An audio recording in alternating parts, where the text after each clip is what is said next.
Yeah, because we mostly hear about the males and what they do, correct? Yeah. Remember that? Was James Brown saying that? Yeah. Wouldn't be nothing without a woman or girl? Yeah, that was James Brown, right? Yeah, there's always a female behind a good man. Mm-hmm. So what would have Adventism been without the contribution of women ministers? The role of Ellen White was what? Central, was it not? Yes. The establishment of Adventism. Although never formally ordained, she was listed as an ordained minister to receive full ministerial pay. So she was listed as one. Yeah, you said that. I'm sorry? You said that. Yeah. So here was her response. Believing that her ordination came from God, she didn't seem to be concerned with a human laying on of hands, although she was the most influential minister to ever serve the church. So see, right. So it seems like man had the issue, not God. So many other women also contributed to the 19th and early 20th centuries as licensed ministers.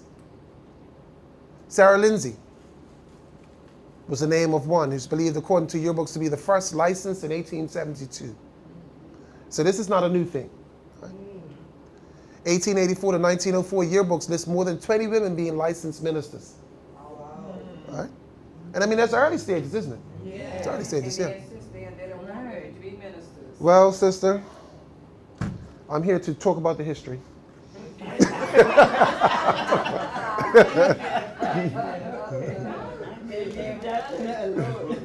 Yes. Miranda, her nickname was Minnie. Day Sight, that was her name. Established at least 10 churches. This one was a prolific evangelist. Prolific evangelist, okay? Performed other ministerial tasks, baptized and married and conducted funerals. These are all the things that ordained ministers do. You can, yeah. But I'm saying that you cannot do these things. You cannot baptize, marry, or conduct funerals unless you're ordained. Exactly. That's how it is in our church nowadays. Lulu, one of Adventism's most successful and powerful female evangelists, credited with starting, there should have been a T. 17 churches. Yeah, steering at 17 churches. She I'm joking. Yeah. She outperformed her male contemporaries. Wow. Jessie Weiss Curtis, her name was Jessie, presented 80 converts for baptism at her first evangelistic campaign. Amen. She trained ministerial interns for the conference, including Anna Dowager, who later became the director of the GC Ministerial Department. Although periodic talk of ordaining these women would surface, no formal action occurred. I wonder why. Because they were all in love with God and they were getting people ready for heaven. No, that's not the reason. That's not the reason they weren't ordained. Right. No. You were saying, well, why they talk about ordaining these women? I said because they was already loved and they was preparing themselves for Christ. Everybody was on the same page. No, that's not the reason. You mean some of the men and women were on the same page? No, they obviously weren't. Although period talk of ordaining these women would surface, it came to the surface, but no formal action occurred. Why? The matter was listen to me. The matter was referred to the committee. What was the first thing? It's a man's word. Didn't I say it? Yes. Although the matter was referred to the committee at the 1881 GC session. It never came to a vote. So the matter was already referred, but nothing came of it. So in addition to those who held credentials, many others served in the church in various ways. Conference secretaries, conference treasurers. Now let's think about it. Conference secretaries. Who is our conference secretary at this point? Pastor Toll is the secretary, right? Yeah. So he basically is the second in command. Am I right about that? Yeah, it's next to So you could be second in command, but you can't lead. Right. But that's the way it is. Okay, that's the way it is. In addition to those who held credentials, many others served the church. Like I said, conference secretaries, treasurers, acting conference presidents. You can act as the conference president, but you can't be one. GC departmental director, etc. So it just seems a bit contrary, but again, we're talking about the history of the church and how we're moving along. Yes? We might not be able to change that. So turn to the 20th century, found Adventism in a crisis situation. That was the women's part, as you can imagine. There's not much to say. There is more that can be said, but we're talking about a brief history and not an expanded history. So The turn into the 20th century found Adventism in a crisis situation. Remember what? Growth brings its own challenges. Yes. Rapid expansion of missions and the establishment of publishing, medical, educational institutions wherever it went, problems. SDA was overextended financially and organizationally. So in other words, you're to the point where it's just growing and it's growing and it's growing and it's growing. It's like if you look, I can't remember, one of the major chains at one point was growing so quickly that they actually outgrew themselves financially. The business was just going crazy, but the money wasn't coming as quickly as they anticipated it would. Yeah. So they had to close some things. So we were overextended financially, because again, it takes a lot of management and organization to sort of keep things in context and kind of control things when things are just exponentially just exploding. It's difficult to keep track of it. So the end of the reorganization and crisis, 1901 to 1910. That's where we're going next, yeah? Okay.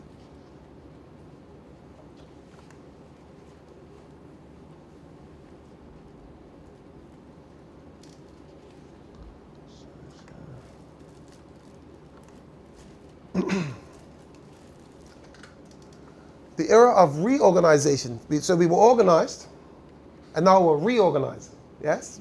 From 1901 to 1910. And the crises that come with it. Beginning of 20th century. Tenets of Adventism are nailed down. We know what we believe. We know what we're about. We know what we're trying to do. That's clear. Doctrines are sorted out. Lifestyle, worldwide mission, all of that's good. Even institutional support for all of these things. And also we'll talk institutional support specifically financially in reference to the tithe, yes? Remember Sister Betsy, that didn't work out. We moved on to the tithe, yes? Church had outgrown its 1863 organization. So we started off with an organization that we thought was okay, but was called, at that level, it was probably flat. And so it got to the point where we had to reorganize because that wasn't doing it. So you can see we're busting out of our seams there. It's getting a bit out of control, and we need to do something else about it. Don't you think he needs to reorganize? Something not working all right. So in other words, the point was it was no longer functional. The organization that we had from 1863 was no longer functional because we had become a multinational corporation. We had places all over the world. So you're talking about us having schools, we have sanitariums and lifestyle institutes. We have publishing houses. We have churches all over the place. We have hospitals. I mean, we are multinational at this point, but we still have this flat sort of organizational structure, and there was no way it could sustain this. That's right. From a business point of view, it was no way that was going to continue to happen. And do not get it wrong. Even though we are a church, we do function as a business. We have to. You're talking about money coming in and going out. You're talking about dealing with people. You're talking about product, whatever the case may be.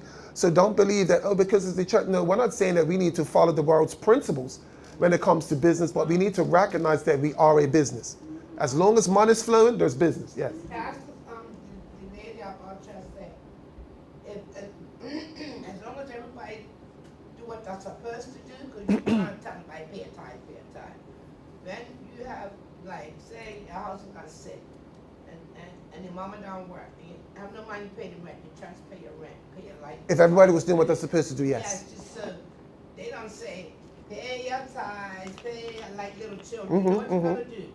And most of the times, because the people that don't really come to proof like they should everyone, the only one wants to help. Oh, in many cases. Don't help. The church pay my rent. That's often happens. Help get my children's school credit. And the only one that neglect. It's quite possible. It's quite it's quite possible, yeah. That's why it's very important to do what you're supposed to do. I agree. And everybody has to pitch in here, so that makes life easy. Everybody will be all right. That's right. And that's that. And you know what? The truth of it is from what I remember, from even being young and from the stories that I've heard, is that back in the days, earlier days or whatever, everybody would pitch in to help everybody. And so the church grew and grew and grew, and people prospered in the church because everybody helped everyone. Yes. And so everybody went together at the same time. Well, we live in a different world right now. Yeah, right now I can't go next to a gun and get a cup of sugar, I'll be stealing. Yes, Back in indeed. the day, Indeed. you could go It was a and normal collect. thing. Yes, indeed. Times are different, yeah. Yes. Times are Not different, yeah. good at all. So we've gotten to this point now where we no longer can function the way we used to function. Right. So now it means that change has to happen. But what happens when it comes to change? Yes. There's a problem when it comes to change, right?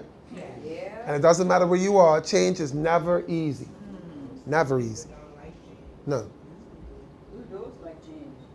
So think about this here. The necessary structural changes of the 1900s were just as resisted as what? The doctrinal changes in 1888, right? Remember everything that happened in 1888? You had conference president resigning. You know, I mean, the conference president, no, not the conference, the general conference president resigning and all sorts of things going on because, yeah, it was a big to-do. And this is happening just as well. So fortunately, I mean, you're talking about the same mindset when you think about it as those that had the issues when they first talked about organizing, remember? Oh, it's of the devil. And remember, you know, we make a name for ourselves. George Storr, if you remember, George Storr was the one who started talking about these things. We must not do that because, again, we become just like the other organized churches. Remember that? Yeah. Well, this is the same type of resistance to change that is. When they were talking about organization, this is the reorganization and it's just as much problem. And again, recognize, like we say, we recognize that even in this day and age, change is not easy. Everybody's not alike. Not everybody's alike, exactly. But also think about this. Here's what even makes it more difficult. You can understand why in that time and space, it will be even more difficult for people to accept change because things stayed the same longer. In this day and age, things change daily. I mean, if you either keep up or you're left behind in this day and age, right? And we still struggle with change today. So if we're used to things constantly changing and we still resist it, how much more them who hardly had seen anything change? So you can understand why it is that they would have a problem with it, yes? Here's an important part. Leaders with vested interests also resist change, do they not? So in other words, change now undermines my power base.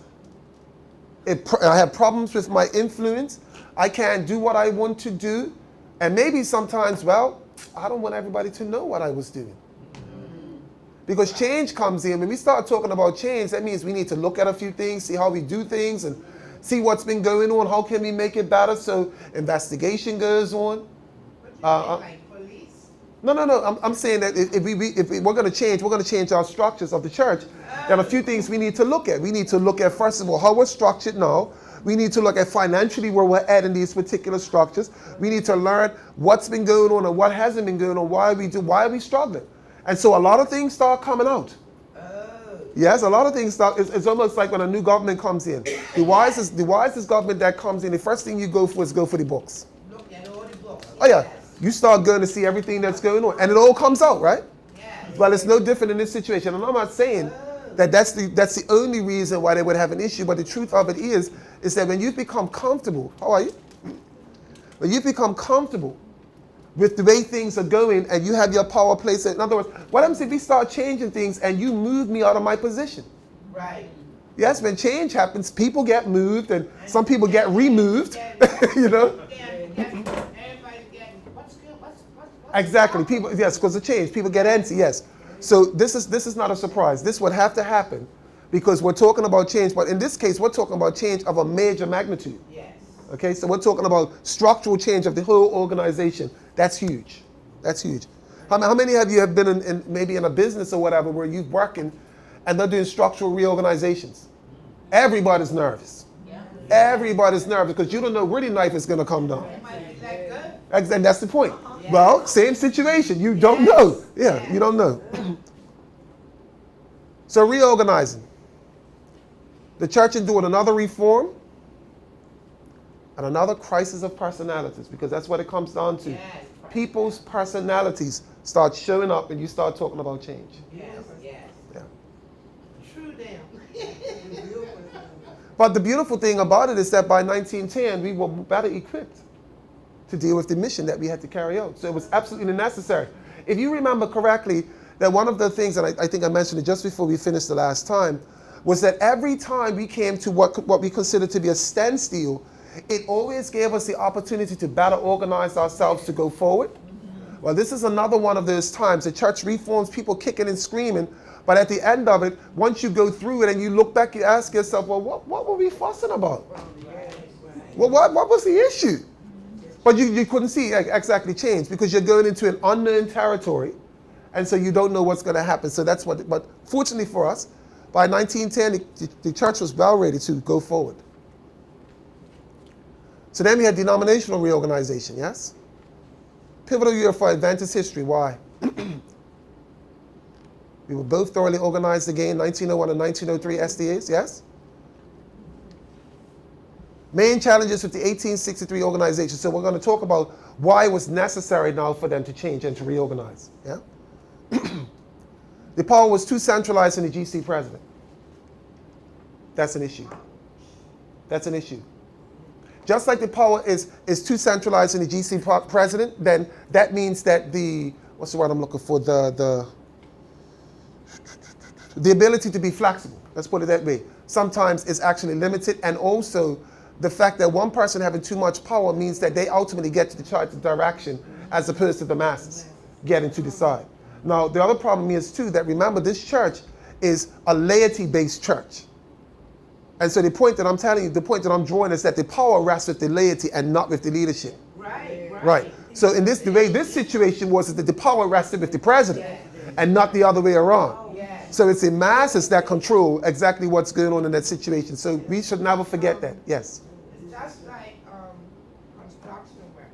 Somebody is in charge of everybody. Yes. But he's not doing everything. The labor. Of course, yes, it is. That's a whole team. To lead, yes. And but somebody's got to be in charge of something. I agree. So then the labor don't come work, right? And the other guy's got to do his work. Mm-hmm. It's just a confusion. Yeah. But anyhow, it's saying in the churches, the president don't do everything. He's got his colleagues do it. And they report to him. Of course. But he's not doing all the work. But he can be. He can He's be. sitting down. Right. And you report to him. Yes, but in this case, this is not the case of this. Even though the president wasn't doing all the work, he still had all the power. Yes. That's the problem. You have to report to him. Yes. From all the and he has to sort it out. Yes. By himself. No. It's not by himself? No. But No. when all the reports, that's what the president does all the work. He has to go run all these churches and come back. We have, okay, let me explain something to you first, Ms. Paul. We have a representative form of government in our church. To the sense whereas the laity chooses who they want to lead.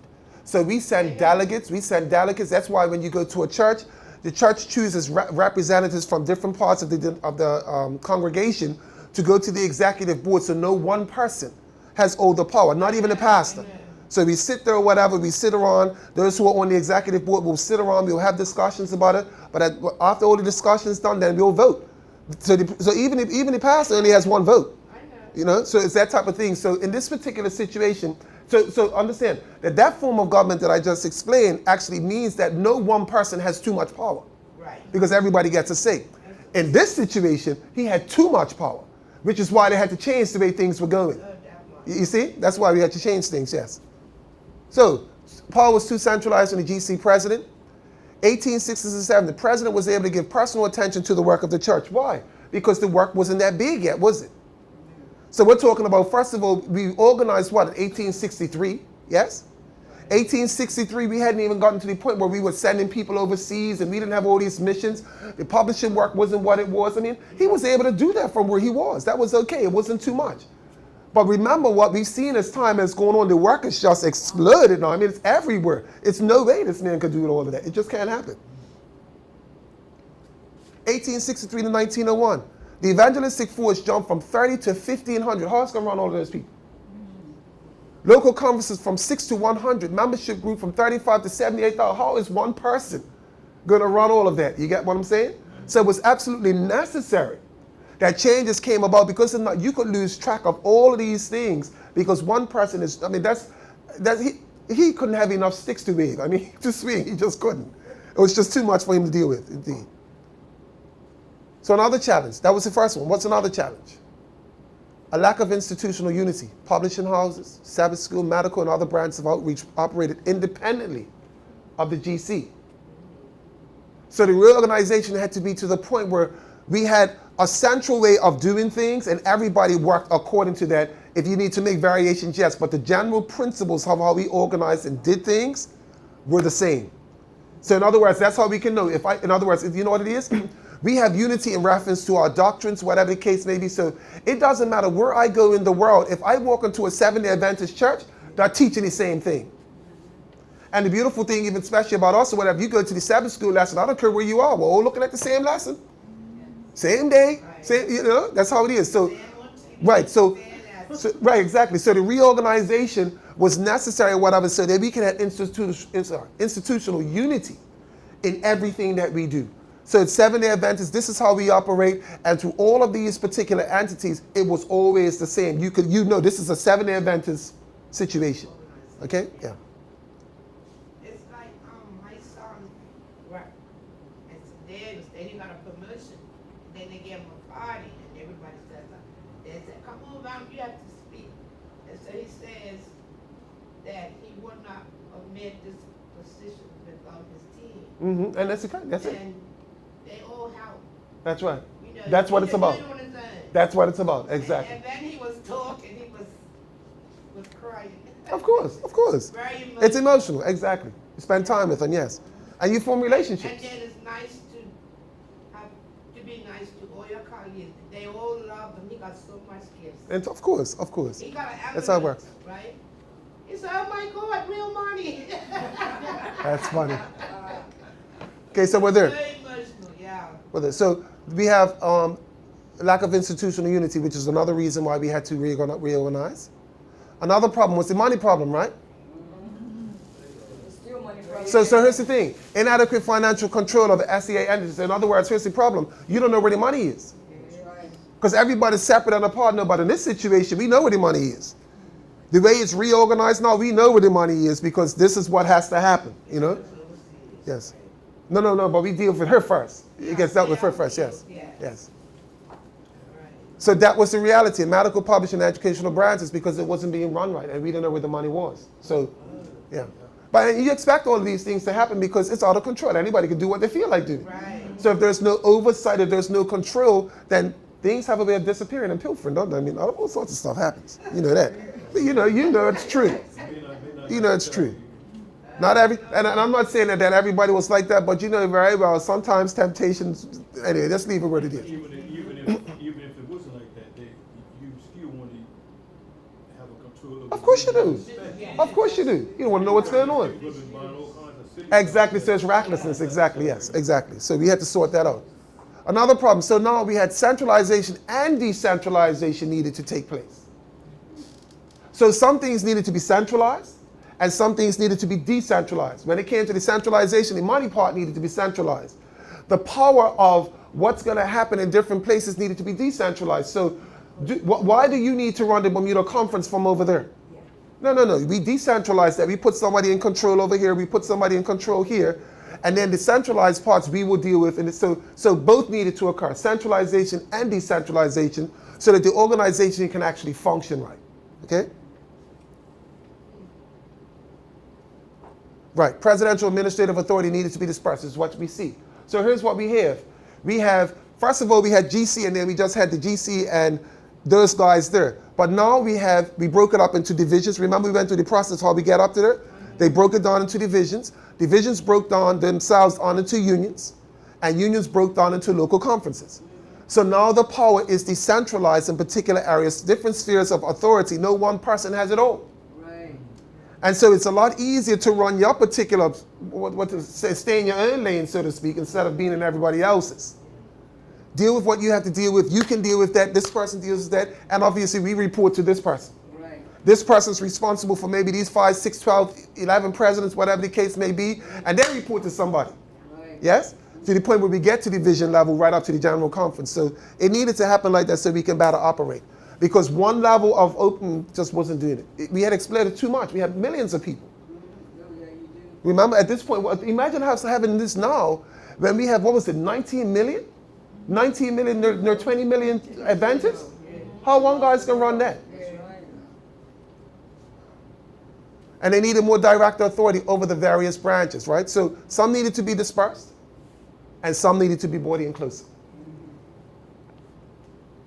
Beginning 1897, W.C. White, his leadership, and A.G. Daniels, they adopted the South of the African solution, which employed a secretary, think about this now, for each department who worked under the direction of the conference president. So we have what we call, do we call them vice presidents now type of thing? I think we kind of call them vice presidents now. But they now work underneath, so they're responsible for certain things. Presidents. Yes. We have, let me see. Like Pastor Toll. Yes, that's right, exactly it. So we have the conference president, then we have a secretary who deals with a different area and entity. Yes? So he would deal with all the bylaws and all that type of business, and the president deals with other things. The Australian Union Conference also adopted the South African solution. They found it to be beneficial. But remember, this is a secretary for every department, so that's a bit different, yeah. Because they're going to need translators For South Africa. And for or every foreign union. Every foreign, yes. They all need Yes. translation. Yes, and what you'll find in many cases now is that the people who will be in those particular situations, many of them actually speak a couple of languages anyway. Yeah, I know. It's one of the benefits of actually being, Yes. yeah. So by the end of the 19th century, under the leadership of Daniels, the Australian church had a model that met the problems of centralization and decentralization. So again, we come down to the point whereas this didn't get dealt with until we found ourselves in a crisis, and maybe sometimes we saw it coming, That you needed. but it had to happen to push us to a point where we found a solution. You know how it is sometimes that you see things happening, but you don't necessarily deal with it until it hits a crisis situation. There you have to deal with it, exactly, yeah. So the signs are there that you need to deal with it, but if you take too long, it becomes a crisis. Well, they came into a crisis situation, and mind you, not always because they don't want to do, but remember, everything's exploding so much. It's all happening so quickly. Trying to organize things is difficult, you know? So finally, they got to a point where it's, okay, we have to reorganize. The church became more centralized where it needed to be, more decentralized where it needed to be for more efficiently running of the church. Didn't what's this the way the Bible says that Christ's coming is to be fast? It's going to be fast. It's going to happen very quickly. You're not going to know, yeah. And in the 19th century, there we are. So that's it. So 1900, here we go. Ellen White returns from Australia after a decade. Remember, she went out there to deal with the educational, Avondale School and all that business. She returns home. She found problems. What's that? There were problems. There were problems? She returned, yes. She encounters what? They said- Theological aberrations. Right. Right? Organizational overload. Overload, right. So what are the theological aberrations? What would they be? Pantheism among some leading church theologians, including John Harvey Kellogg. He left the church. Okay, yes, he did. Pantheism, what is that? Does anyone know?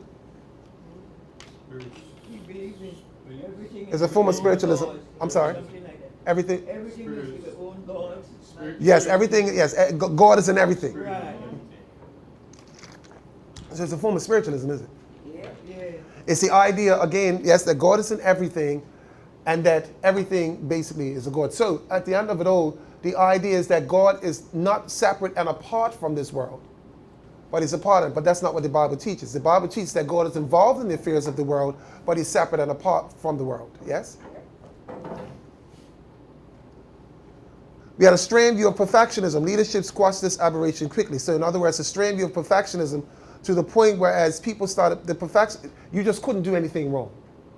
So in other words, the idea of perfection is that you had to do everything right, which took away the idea of grace. Yes? So what would you have of a strained view of perfectionism? You'd have people with hard hearts who were very judgmental, would you not?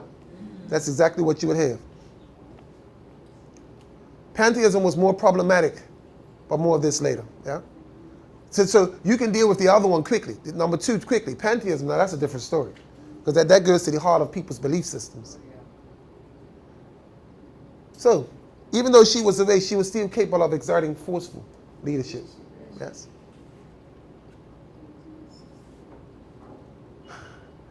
The day before the 1901, Jesus had her calling for new blood and an entire new organization. She was irritated, you could tell that. Or again, she called reorganization on the first day of the session. Speaking specifically against those who would wield kingly power. So again, we came back to the point of, remember, too much power being invested in the president. So if too much power is invested in one person, they start thinking that I get to direct and say everything. So she started speaking against that because that was not God's ideal. Stop and think about it. And we get this model even when we go back into the Exodus, correct? And remember, Moses was still dealing with things, and God sent his father-in-law to him to give him directives about how to sort this thing out. No. You can kill yourself if you keep doing this. So you need to put people in charge of 10s, people in charge of 50s, people in charge of 100s, so that this thing, so no one person has all the power. Right. Exactly. It's just not healthy, period. It's just not healthy. A.C. Daniels. So A.C. Daniels, remember, he was there the president at that point, right? Led to him calling for the conference to set his regular business aside and focus on reorganization. So that session right there was all about reorganization. Put everything else aside because this is a crisis situation that we need to deal with. And he was called on to lead the reorganization. Remember, it was he and White that had called for it earlier. They had dealt with it down in Australia. And I think it was South Africa, they said, actually took it on as well.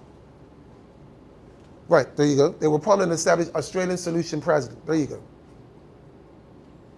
Oh, that should be precedent. Yeah. The same structure exists today with one modification. Between 1913 and 1918, a fourth administrative level was added, divisions of the GC.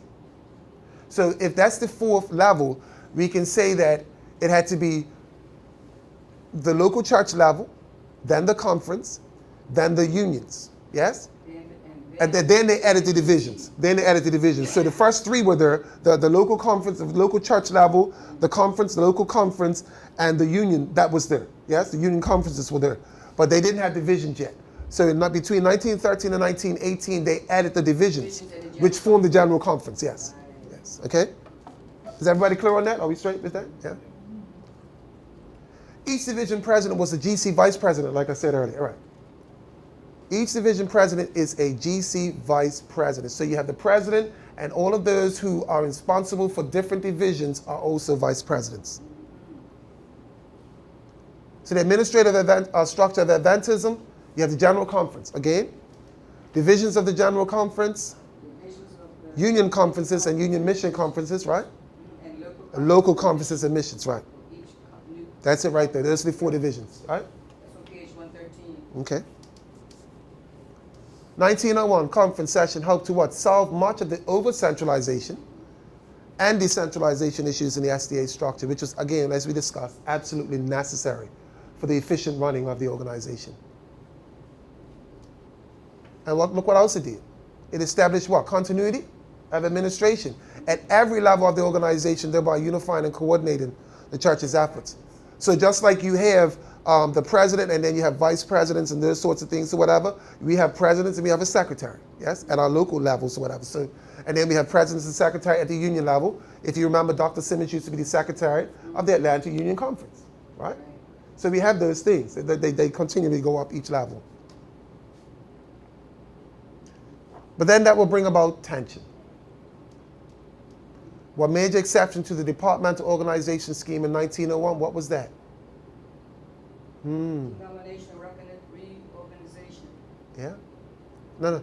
The Medical Missionary and Benevolent Association, presided over by John Harvey Kellogg, that became a problem. Kellogg became a problem.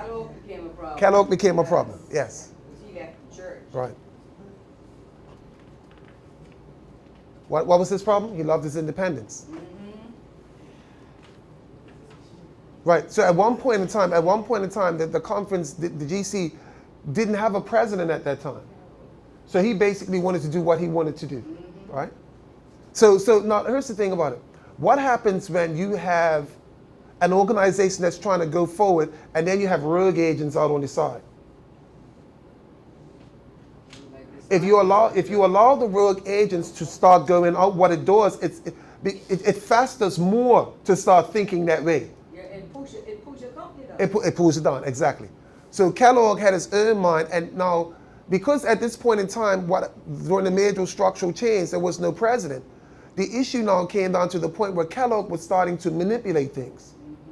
So he would, because he had a lot of influence, you know how politics goes. He started, you know, moving things, moving and shaking things and manipulating things to get his own way. Yes, to get his own way. And so now, because of that, he was able to do it specifically because there was no General Conference president, so nobody knew who to ultimately answer to. So he was able to manipulate that. So the 1901 session voted that the executive committee would run the GC, so that's a different story, right? That's when he left.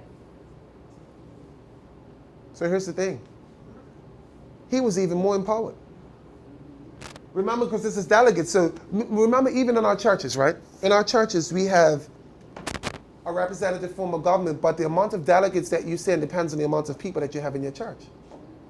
So obviously Kellogg had enough influence that he had nearly a quarter. Come on, really, a quarter of them? That's incredible. So he's already got a quarter of them. What does he do? He just needs to get another quarter, and it's basically won. Wow. Yeah, because if he gets more than half, it's straight. Yeah. So he just had to win a quarter, because one quarter was definitely his.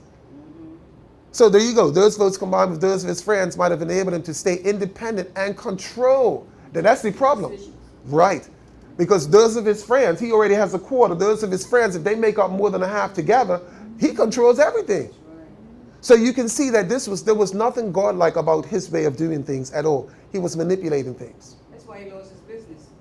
A lot of things happened with Kellogg, yeah. So here's the thing about it. Excuse me. Yes. Kellogg's cornflakes. Yes, that's the guy. Yeah, that's Same him. guy. Mhm. Yeah. And he lost all of that. The Lord took it all from him. Yeah. This is wicked. So these are the ideas that he had in mind, right? He had it all worked out how he was going to do this and manipulate the system. But A.G. Daniels put that idea to bed quick. Okay? Lord helped him. Quick, yes. Kellogg met his match because A.G. Daniels was just as determined man as Kellogg was.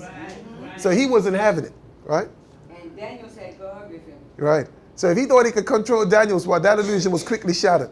Right? was quickly shattered, right? Exactly. The problem between the two was financial. Obviously, we're talking about money, and it usually is about money. He was used to doing things his own way until 1902, when he came face to face with A.G. Daniels. So here's how God worked it out too. In February 18, 1902, the Battle Creek Sanitarium burned to the ground. So here's the thing, the GC, but understand this here, that in 1902, Ellen White had before been telling them that it's time for us to decentralize where we are. We need to move out of Michigan. We need to go to other places in the country and do what we need to do. They would not do it. So God burned down the sanitarium. And if you look in the history, God burned down the sanitarium, and the firefighters said they have never seen a fire like that in their life. The place burned down to the ground so quickly that they couldn't do anything. Couldn't get it out. And got to the point where this was not the only thing that burned down. God burned down something else too. And they would ask the firefighters would start asking the question, is that Adventist building? Then there's no sense going. Because You can't put it out. In other words, it will burn. They knew is that an Adventist building? We are not going to. There's no sense going because there's nothing we're going to be able to do. They saw fires that they had never seen before. So you knew God was behind it. So what happened? That building burned down, right? And Ellen White wanted to reconstruct the modest building, but did Kellogg want that? Did he want that? No. Right. And began scheming, yes. He wanted to outbuild because it was about Kellogg.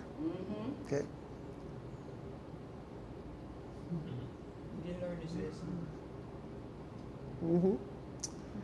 In Great Britain, can you imagine they wanted to do something in Great Britain? Both Kellogg's and Daniels wanted the building, but Daniels didn't want deficit spending. So here's the thing. Daniels wanted to operate from a point of saying, we will pay for it as we go along when we get the money. We do not want to go in debt. Because the problem of going into debt is that remember that the borrower is always slave to the lender. So he never wanted to do that. So they would do it and they would build something that they could afford to build. And as we went on, we were building and we would expand. Kellogg wanted this huge edifice and he just wasn't having it. Remember, he was just as strong as Daniels was. So they were both head to head. So Kellogg was furious. Remember, all this time he had been getting his own way. He had been carrying great sway all of this time. While he met Daniels and Daniels said, that stops right now. That's finished. Because he hadn't, Kellogg's had money and Daniels didn't. Yeah. That was what Kellogg was holding over him the money that he had. Yeah, but Daniel wasn't concerned about that. No, I know, because the Lord had Daniel in his Right. hand. So now that Kellogg was we knew that Kellogg was a manipulator, yes? What did he say about doing when he can't get his own way? Trying to replace Daniels as GC president. Because when Daniels came in as GC president, he said, oh, that you've been doing all this time, that stops right now. So immediately when Kellogg couldn't get his own way, okay, how can we get rid of him? How can we get rid of him? And you remember again that he had already a quarter of the delegates already in his pocket because they belonged to the sanitarium. And then they are his friends. So how was he going to work this thing out? 1902, Kellogg's coup failed. He tried to get Daniels out. He tried to get A.T. Jones. Remember A.T. Jones? A.T. Jones was the one who became one of the guys. A.T. Jones and Wagner, remember? They spoke about righteousness by faith. At this point, they're high up in the organization because remember, they became superstars and they went forward. So now Kellogg is trying to use Jones to get into the general conference president. Yes, he wants him to become the president so that he can, because he controls Jones. But he forgot that God is the head. No, he didn't care about that at that point. This is man's thinking. This man's, he didn't care about that. Right. He sure did, didn't he? So what, 1903, delegates reinstated the office of president, right? So again, they're there. Voted A.G. Daniels as GC president. You know he was vaxxed, right? I bet you. You know Kellogg was losing his mind at this time, right? Listen to me, and this is what killed it for Kellogg. Not only did they put Daniels back in, but they also voted to place all denominationally operated institutions under the direct denominational ownership. Kellogg lost all of his power. That's right. Because everything went under the general conference. He was losing his mind at that point because remember, they were operating independently. But it was still an SDA establishment. But he had free reign all this time. But they saw what was going on. They saw what was going on and realized that it's because of his so-called independence that he was actually doing what he was doing. So it's like, okay, we'll sort that out. Put it underneath the denomination and that takes care of that. So then we had, but now that's one problem with Kellogg. Obviously he tried to manipulate. But then we're talking about his theological deviations. All right? Which we started talking about, pantheism. Now listen to what he wrote. There is present in the tree a power which creates and maintains it. A tree maker in the tree, a flower maker in the flower. No. Now, from my recollection, it was God who did all of this. Right? So the flower maker wasn't in the flower, and the tree maker wasn't in the tree.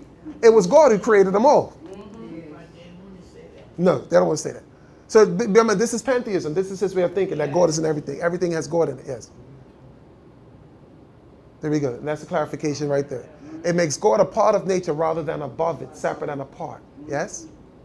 So you're talking about a man, first of all, who's thinking the way he's thinking, and then he has these theological deviations. What's the problem with that? What's the problem with that? First of all, he's a manipulator, and then he has theological deviations. What's the problem with that?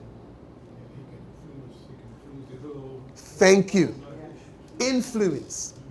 This man is a powerful man. He can influence a lot of people. So with his wrong thinking and his deviant behavior, where's this going to go? How's this going to help anyone? It will help him maybe, but...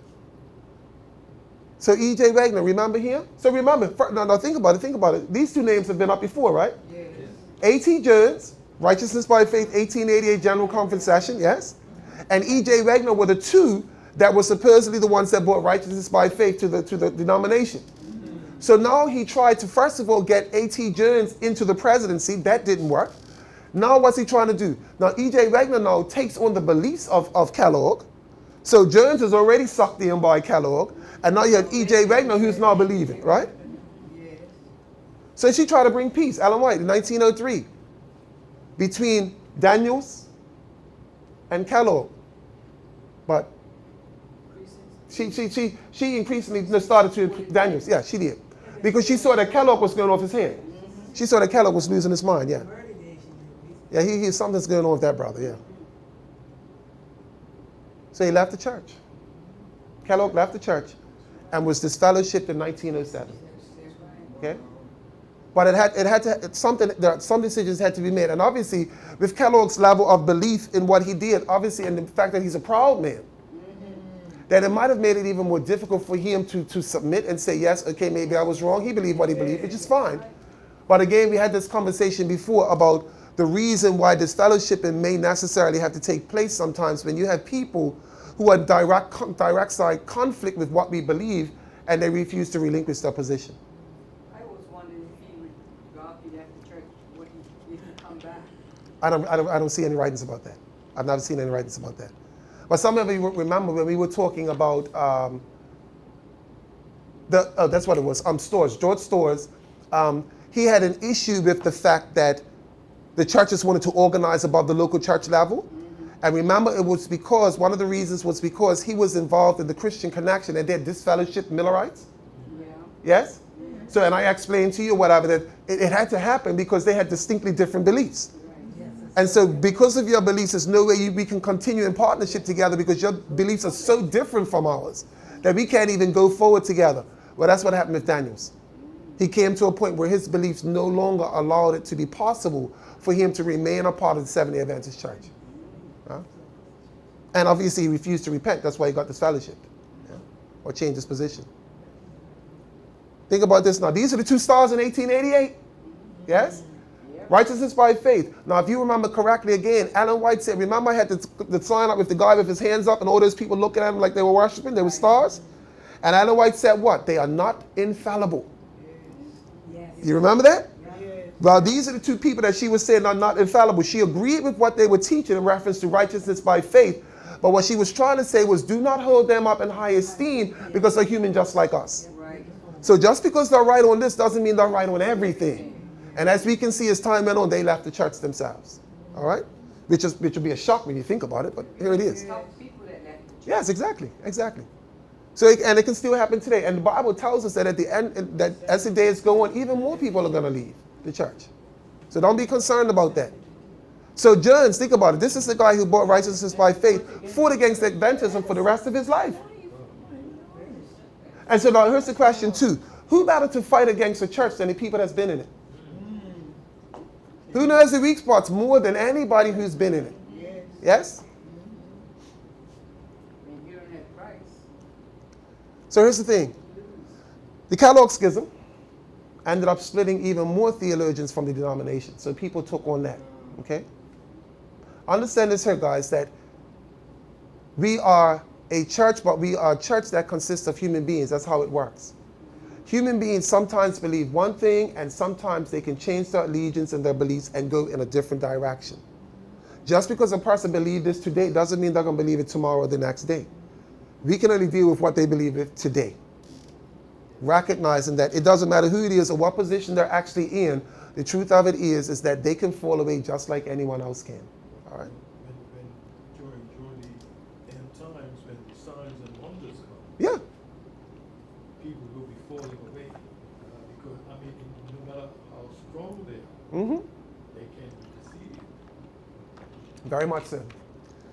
And even the very elect will be deceived. That's right. So, Kellogg regained control over the rebuilt battle. I should have put regained, right?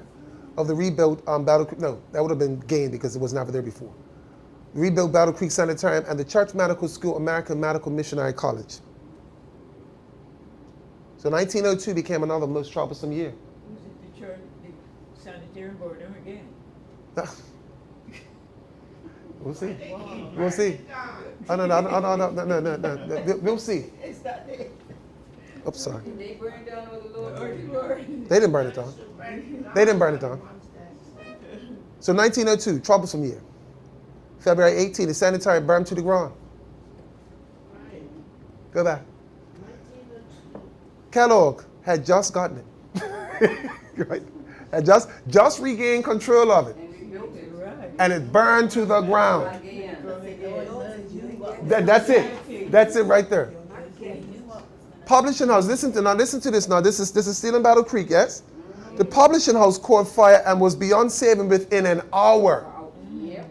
This is a big place. It's a big place. Because they wanted to move it, but nobody wanted certain people didn't want it to be moved. So in order for it to be moved, it had to be burned. Yeah, they wanted to. Ellen White was saying that we need to decentralize in reference to how we operate, and nobody wanted to move. because Adventism had centralized itself in Battle Creek, Michigan. And no one wanted to move. And she's saying we need to get her. You know what it's like? And I'll give you a perfect example of it. In the beginning, when you look at the book of Acts, yes? God told them to disperse and go to different places and do what they needed to. Nobody wanted to move. So God allowed persecution. So that now the people had to move out of their run. They had to move. Well, in this situation or whatever, God keeps burning things to the ground. Right? So you start getting a hint after a while that maybe we shouldn't be here. This is not working out. And like I said, to the point whereas the places, the fires were such that they would be beyond anything the fire stations have dealt with. Yeah, it was bad, yeah. So, however, through the leadership of Daniels and Prescott with Ellen White's guidance, SDA was built on a firmer foundation than ever before. So again, God uses what we see to be something that's not necessarily desired to actually move the church forward.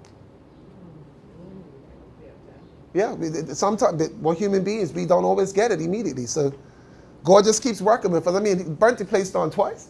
He knew what was best. Yeah. I mean, the first time you look and say to yourself, oh, you know, it could happen.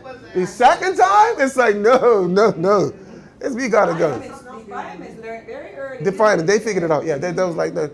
Again, like I said, the firemen, they got to the point where they were like, if that's an Adventist fire, we're not going. Because there's something different about those fires. Those fires, we can never stop them. They just burn. So Battle Creek Exodus and new beginnings, yes? It had to happen. It had to happen. Early 1900s, Battle Creek had become over-centralized, like I started saying, as a power base of world Adventism. What was the problem? It hindered the mission. When everybody wants to stay in the same place and nobody wants to move, then the only people you're evangelizing are the people right around you. You're not evangelizing the people around the world. You have a question? I'm sorry? No, I was just thinking about the title, Battle Creek. Yes.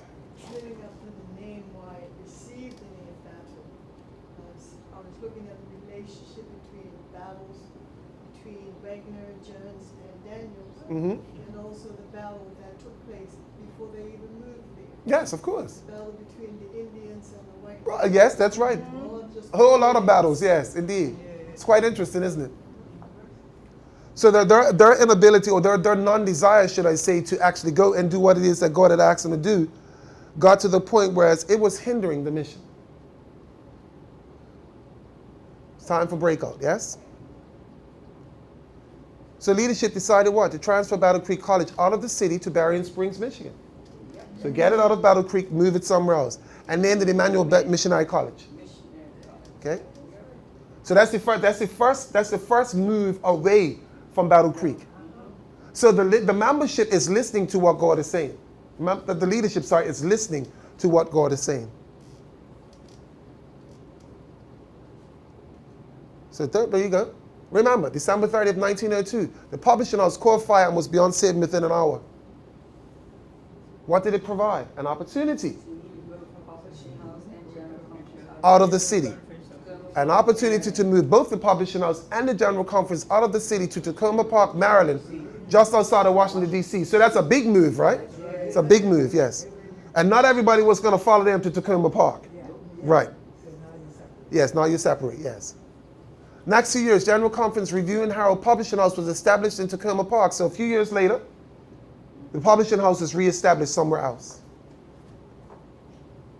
Washington Sanitarium, Washington Adventist Hospital now, and the Washington Training College later. Because remember, everywhere we go, we build up stuff. Remember? We build up stuff, yes.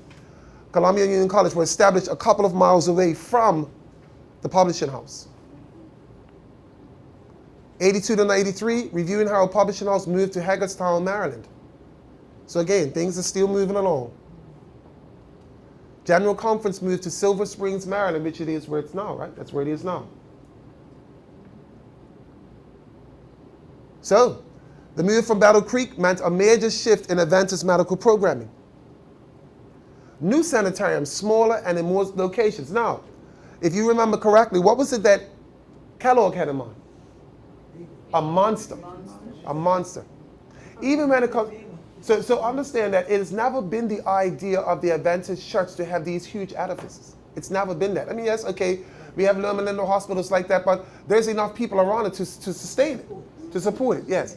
But it's never been the idea for us to have big sanitariums. It's never been the idea for us to have big churches. Remember, again, it was about neighborhoods and good milieux of people. So if you got this big church, where are they all coming from? So the expectation when you have a big place, especially you got a big place out in some remote place, is that people are going to come from all over the place. Whereas no, the ideal situation is to build up churches, local churches, in the areas where people live. And sanitariums are like that too. Yes? And also, when you're talking about the smaller ones, aren't they a little bit cheaper to run? So we have to be also right. Because bigger ones come with automatic expenses. So 1904, Paradise Valley Cemetery in California was 8 years as a private venture. Was 8 years as a private venture. That was deeded as a gift to the church in 1912. So these people had gone, they had built it up, and then they deeded it to the church in 1912. Isn't that great? Glendale, South California, Hinsdale, Chicago, Loma Linda, South California, all bargain properties purchases. So they started looking for properties and started praying about these properties because they needed to find a way without paying top dollar to get the property. They started praying about these properties, and God provided for these properties for them at bargain property prices. Bargain prices. So many would think that what? Loma Linda's greatest contribution was what? The sanitarium, but it wasn't, was it? That's what it says. The training, the Adventist medical. Yes, that was his biggest one. For training people in the Adventist medical work. Yes. Loma Linda there. College of Medical Evangelists was incorporated in December 1909. It is now known as what? Loma Linda University. Yes, it is. So then we have Madison College, established in Tennessee, 1904. This one was unique in 2 ways. It was self-supporting. In other words, it had no regular conference support. And it became a base for sending out self-supporting workers to new locations, specifically the American South. So we had this place in Tennessee, which was in the South, yes. It was able to take care of itself without financial support from the conference itself, self-supporting, and it became a base, which is a good thing for medical workers to go out and do what they have to do. That's good. No, not necessarily medical workers, just workers, period. Yes. So, addition of sanitarium set model for southern expansion and strengthening for conference structure. So again, we have this situation where we come in, we do what we need to do, we put things in place, and we start growing and building. So, what was it? The church's strong emphasis on mission that led to reorganization. Okay, so now understand. Why does it say that? Remember, the church did not grow to the size it grew to until we actually started doing mission. Mission work. Started sending people to Europe. Yes, we sent J.N. Andrews first of all to Europe. And remember the other guy, Tchaikovsky, or whatever, we didn't send him, but he went anyway. Right? But because of him, other people started coming. Then the work started spreading all around Europe and Africa and different places. And so now we've become worldwide. Then you had the PM40 window. Yes. Which you take them down there, then We still have a lot of work to do there. they bring them back. Yeah, we have a lot of work to do there. You got tourists that goes down there. Yeah. And they take their message, and then they come out of there, and they bring it back to the other part. But they do it.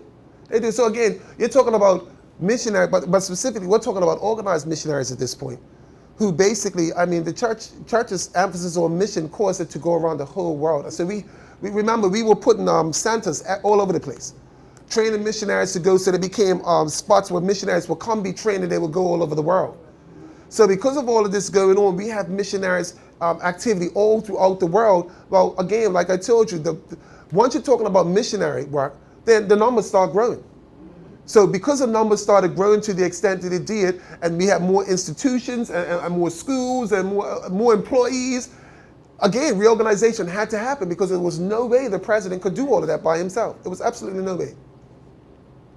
You know what they were doing for the young children in Africa and everywhere else?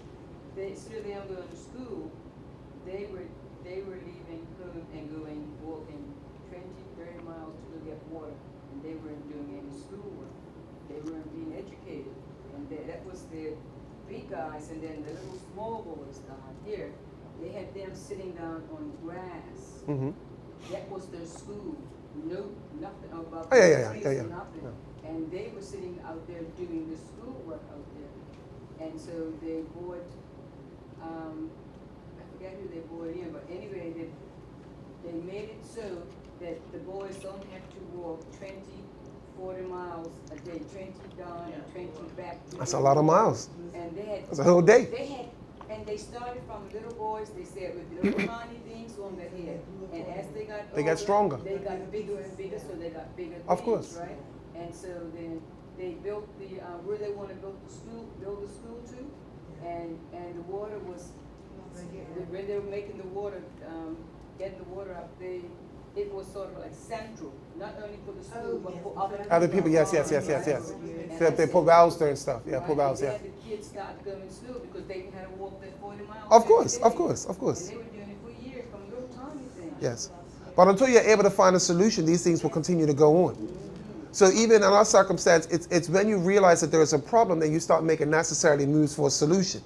Well, we realized that there was a problem with our organization, and there was no way that our president, it was too centralized and some things needed to be decentralized, that it was no way he could do it all. So now we had found a reason to reorganize it, which is what we started to do.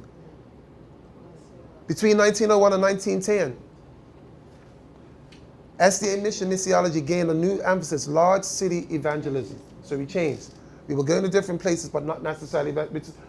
City evangelism is a little different from other evangelism, okay? So we had to sort of focus on that. By the end of the first decade, what? We were ready to infiltrate the whole world. By the end of the first decade, yeah? In 1910. Era of worldwide growth, 1910 and 1955. Yes, indeed. We are moving along. Yes. Yes. We have another 2 to go. I think another 2 hours maybe, yeah. Somewhere in that region, yeah. I feel I'm glad I'm moving around too, tell you that is true.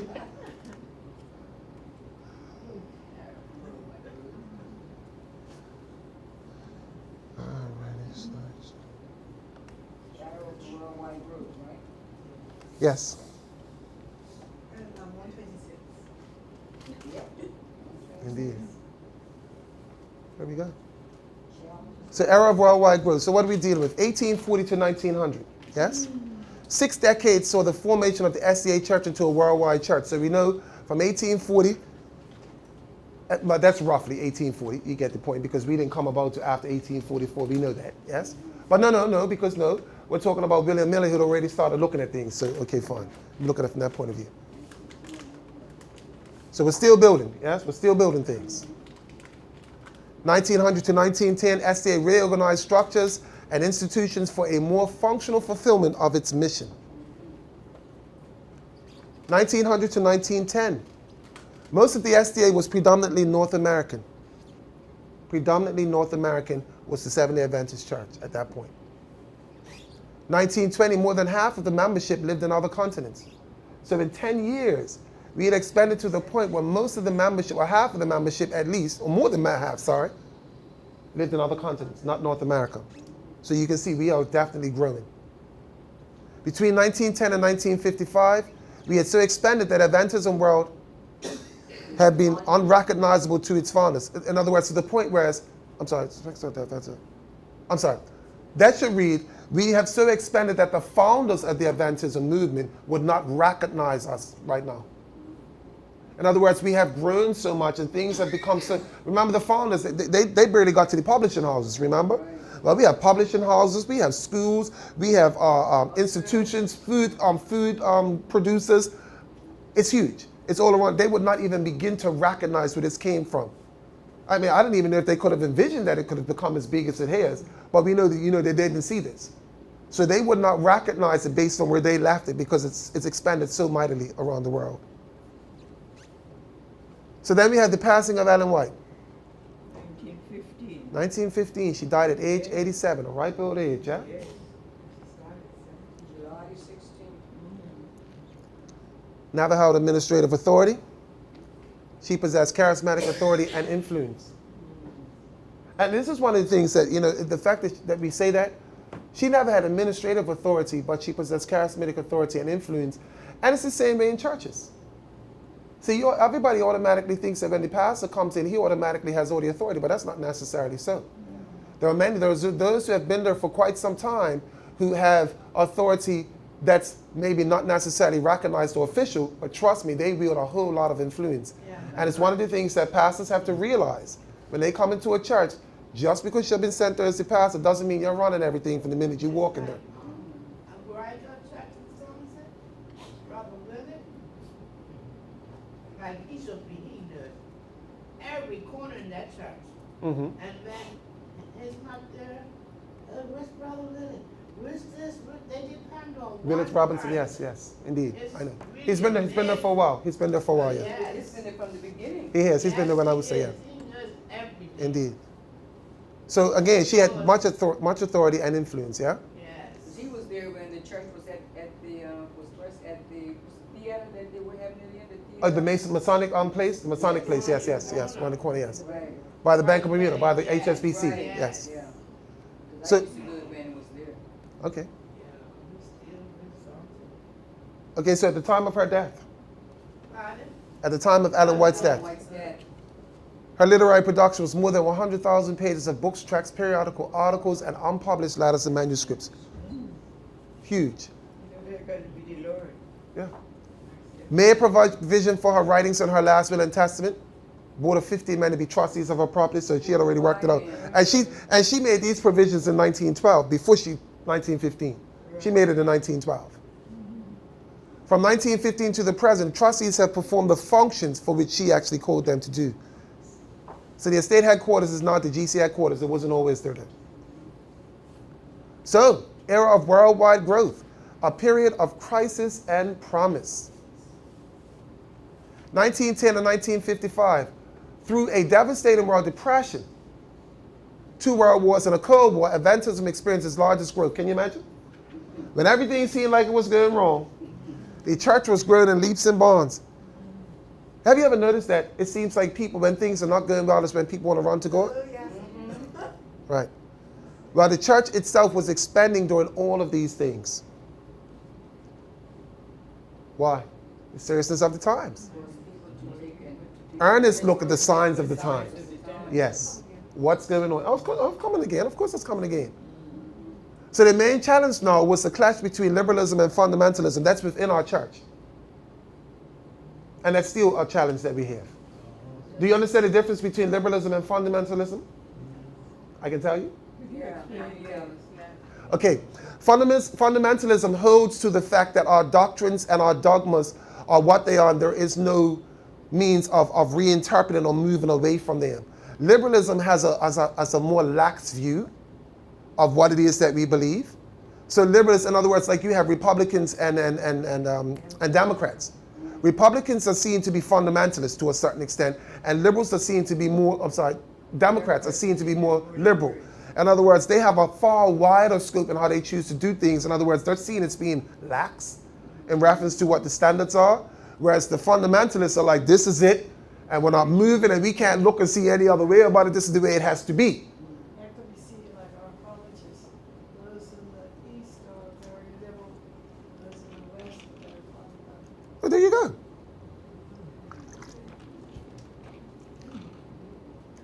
Core issue: the nature of inspiration and revelation.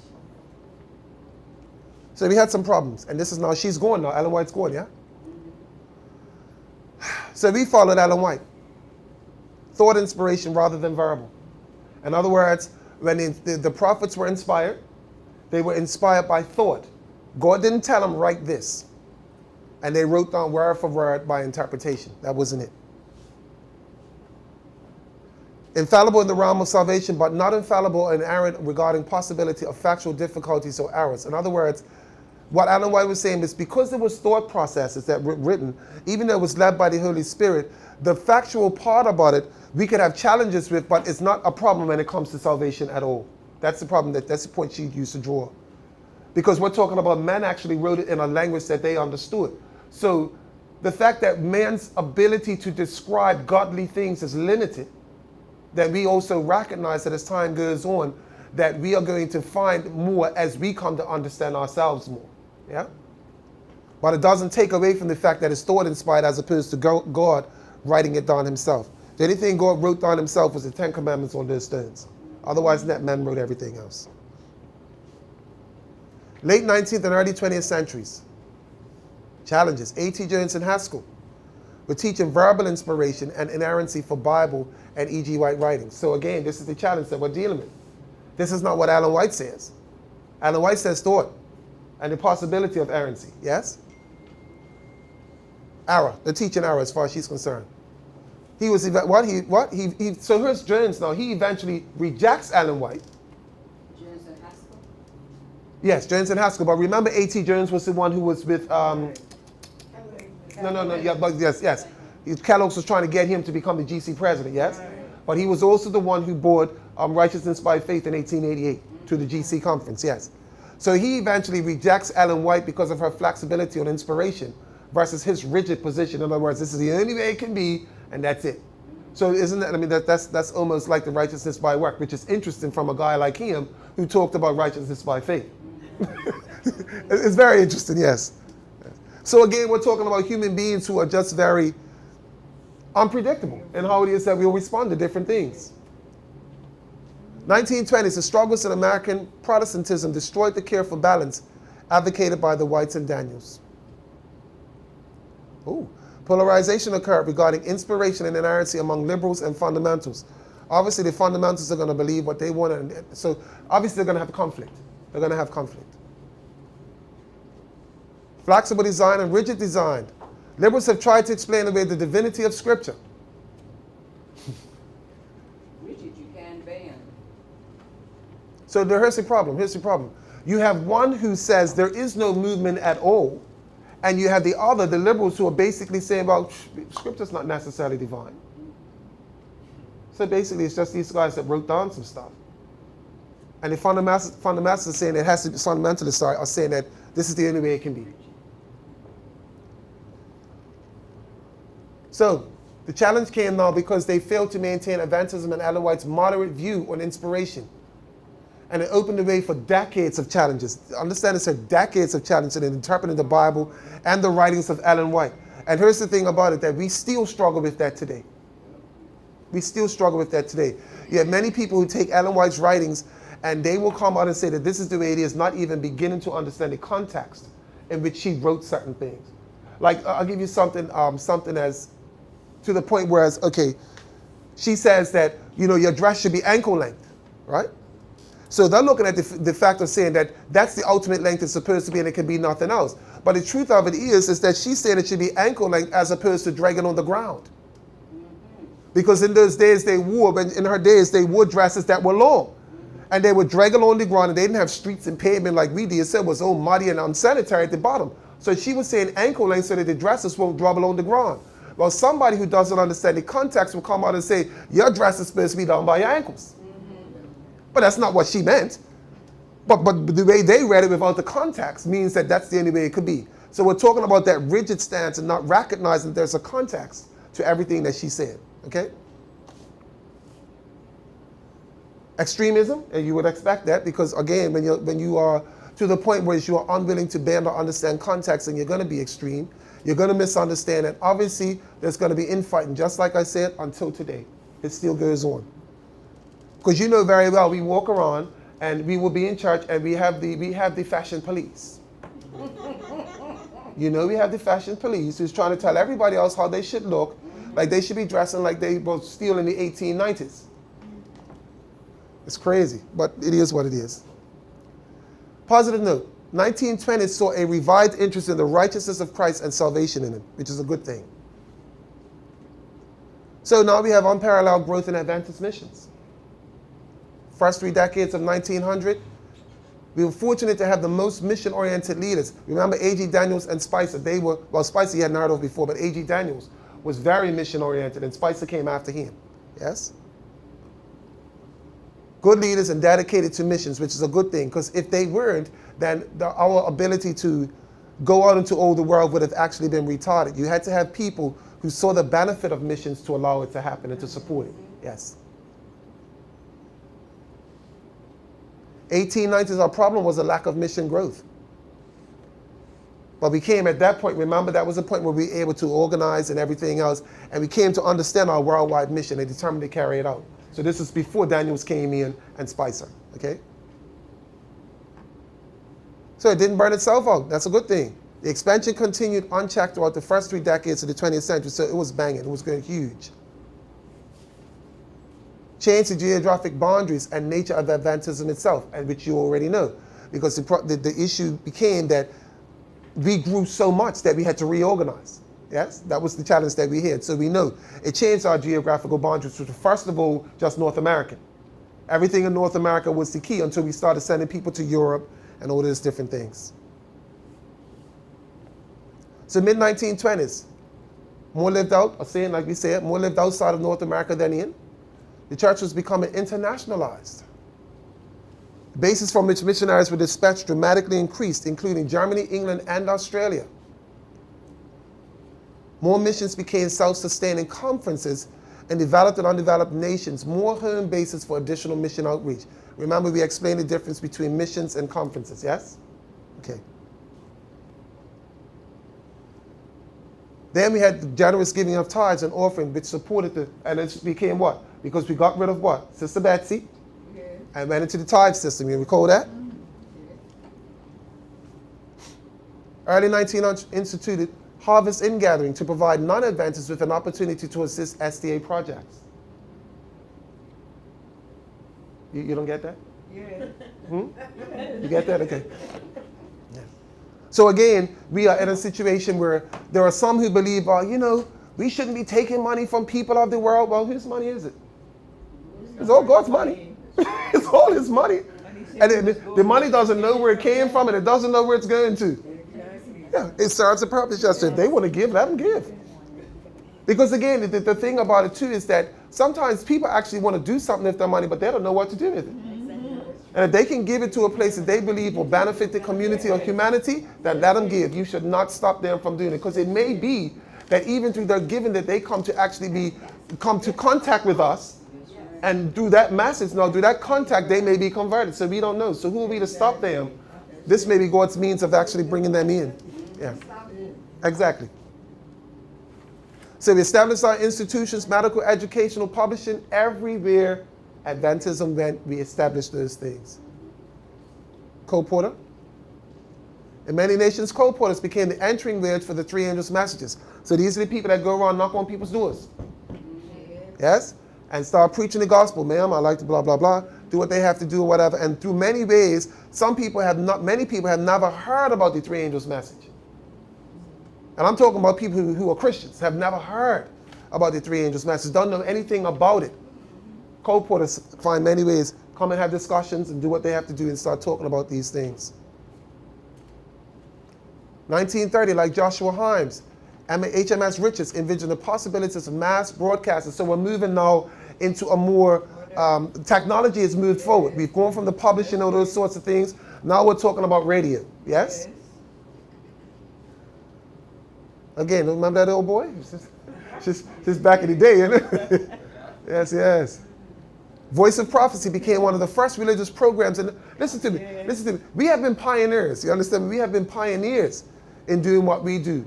Going around the world in evangelism, starting these types of things. I mean, we're talking about pioneers in all of these sorts of things when it comes to evangelism. And television. Yes. Now, it was in May 1950, television was still a novelty. But this guy, William Fagel, first aired Faith for Today, 1950. Wow. Right? And television was still a novelty. He was already on television. Look at that bad boy. Wow. Whew. What's that? Television first came out. You didn't watch television. It was in 57. Was it 57 when it first came out? Never heard of it. I just didn't watch it. No, not when it first came out. No? Okay. Okay, so Adventists didn't watch it saying in 57 when it first came out? Okay. We probably, so we didn't know about the program. It probably wasn't coming out yet. Yes, it was, I guess he realized all of it. They used to listen to it on the radio. Yes, but again, we're talking about, the fact that progressively we have moved forward to understand the benefits of the things that we have. Right? Yes. Well, the radio was fully established by that point, yeah. So then on the television, yeah. So later in the 1950s, George Vanderman starred It Is Written. So that's in the 1950s, came on television. So we're moving into modern technology again. The radio at one point was modern, then the television became the more modern thing, yes? So they were developed throughout the world. Powerful radio stations for our message was developed throughout the world. So 1890, before W.C. White built his boat, remember that? For the Americans, right? The denomination had already launched the Pitcairn. In other words, that was another boat that spread messages to the islands of the Pacific. Okay? So things were starting to happen. 1931, the first medical launch, Lazaro, was launched to carry the Advent message to people along the banks of the Amazon and its tributaries. I mean, some thought went into this stuff, right? Yes. A lot of work went into this. This didn't happen by mistake. This is intentional. This is intentional. God is serious about his business, and it's no joke. Mid-1950s, SDA was truly a worldwide religious body. We're everywhere. Missions had succeeded beyond any expectations. It was huge. So the maturation of Adventism among African Americans. 20th century, mission to African Americans became increasingly integrated in Adventism. So it wasn't just a side thing anymore. It was to the point where they were intentional about seeking out. Because remember what the bigger problem was for initially? The bigger problem actually started off with the idea that the Northerners would go down to the South at first, and they would have issues when it came to that. But this is not just for those in the South. This is for African Americans, period. So it didn't matter if they were in the North, South, it didn't matter. Things had changed a little bit. Yeah, I mean, yeah, you're looking at it. I don't know if that's the right picture that I should have. But understand this here. But understand. No. See, no, hold on, just a minute, guys. I mentioned this, and I thought it'd be interesting. But the key is we are talking about a time when people progressively move along. Remember, at first we couldn't get James White to get rid of the poor. Right. So this brother had to find a way to get rid of his cigar. Is that all right with you? Not everybody's perfect when they come into church. Yeah? I mean, here's my point. He's got his Bible in his hand, he's coming to church. At some point in time, he'll put down a cigar and take up his Bible more. I mean, what's the problem here? He's got his Bible, you know. Yeah. Coming in smelling the smoke, saying, you been smoking? Yeah. So again, so we're talking about the fact that, remember that our message didn't matter. It could be Christians, and it could be non-Christians, yes? Yes, and it didn't necessarily have to be people of our denominations. There are other denominations that had no issues with the health message. Smoking was a normal thing. So remember that it didn't matter at that point in time. Yeah. Well, there you go. See, look at that. Some denominations have no problem with that. Exactly. So again, this is quite normal. This in that day and age, it was a normal thing. It's a normal thing. Yeah. Of course. Process was not without its challenges, right? Racial prejudice. You get that? It's not automatically eliminated or erased at conversion. So just because a person's converted doesn't mean they got rid of everything, just like we haven't. We're not perfect. That might be the only issue. You get? That might be the only issue. Yeah. Yes, indeed. There's a problem there. So we lost members over racial issues as the number of blacks increased in the denomination. Obviously, that's the case. More blacks are going to come. And what happens when you normally see circumstances like that? People of other races sometimes get upset when the people of other races come in. And so, obviously, you knew that was going to happen as time went on. L.C. Sheaf, pastor of People SDA Church, Washington, rose to the degree of prominence in SDA circles. Good God. He was one of the first casualties, led church out of the SDA because of racial discrimination. So here's the Jones. Remember A.T. Jones, who was fighting against the church for the rest of his life? Came from Battle Creek and agitated the situation. He left Battle Creek to go to where this man was in Washington to make trouble. Yes. Both sought to alienate other black churches in other parts of the nation. So he came down and ran along with him because of racial discrimination. And he tried to get a whole lot of the churches now to leave the Adventist church because A.T. Jones had a personal beef with the church Not this particular beef. That wasn't his issue. He had a beef with the church itself. 1909, 2 years later, GC established North American Negro Department to deal with concerns of black Adventists. There was one problem. What do you think the problem was? God didn't discriminate between. No, that's not it. That's not it. What do you think the problem with the GC established a North American Negro Department? Listen to what I'm saying. Let me make it clear to you. The GC established a North American Negro Department to deal with concerns of, what's that? What you say? What's the problem again? Black and white. First read department with. Secretaries. Right.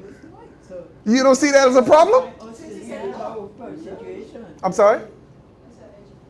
Yeah. I mean, they were white. So what do they know about the blacks? Exactly. Nothing. They know nothing about the blacks. Exactly. Yeah, exactly. 1918, black lawyer William Green became secretary until 1928, his death. So he became the secretary in 1918, okay? So 2 years later, 1909, yes? 9 years later, he became the secretary. So after the first three failures, because they were white and didn't understand the work, yes? 1918, this guy, William Green, came in, and until his death, he remained the secretary for it, okay? Which makes sense, which makes sense. So 1929, J.K. Humphrey led the 600-member First Harlem Seventh-day Adventist Church, New York, out of the SDA, again, because of racism. Racial discrimination, yeah? The call went out for black conferences, fell on deaf ears. So in other words, it got to the point where churches were leaving because of the treatment they were receiving from the conferences, right? Which ideally, when you say conferences, you're talking about white conferences, because there were no black conferences at that point. And so the call went out now for black conferences. Of course, the church didn't entertain that at that time. They didn't know what to do. They didn't know how to handle it. So, 1940s, highly educated members of Ephesus SDA couldn't enroll their children in Washington Missionary College or eat at the GC cafeteria. But these people are paying tithe. And they use their money. Yes, these people are paying tithe and you're using their money to eat in the GC cafeteria. And their money actually built the GC cafeteria. Right. But they come there. So you can see this, they can't go there. So you can see where this became a problem, right? Right. But again, remember, this is progress. We're progressively moving forward, yes? And we're still living in a time where racism was largely endemic around all of the areas. So their thinking is what it is. Remember, just because a person's converted doesn't mean everything leaves them immediately. So you're talking about people who are living in an environment where racism is the absolute norm. So again, 1943 is a breaking point. So this Washington Seminary, yes, Adventist Sanitarium ordered Lucy Byatt. Now some of you might remember this story or not. She is a light-skinned black woman to be transferred to another facility because of race. Listen, the woman came to the hospital. They were going to treat her. When they found out that she was black, they said, we're not treating her. She needs to go somewhere else. And she died on the way because of pneumonia. That was the breaking point. That was the breaking point. So Major talks and said after this, I mean, what do you think happens then? We start talking about our money after that. Oh, yeah. Oh yeah, you start talking money things. So yeah. But if you all don't want to do what you got to do, we'll do what we have to do. Right. We start talking with our dollar bills and let's see how you feel about it. That's it. So the GC voted an enabling act for the establishment of black conferences. So that's just where they begin. Yes? January 1945, Lake Region Conference. That's right. Was my school out there? Lake Region? Right. I wonder what part God's going to give us for a black conference and what part they're going to wait for a black conference when he comes. Oh no, that's not going to happen. That's not going to happen. This has happened now. Thinking about it. Yes, well that had to happen there because it just wasn't happening there.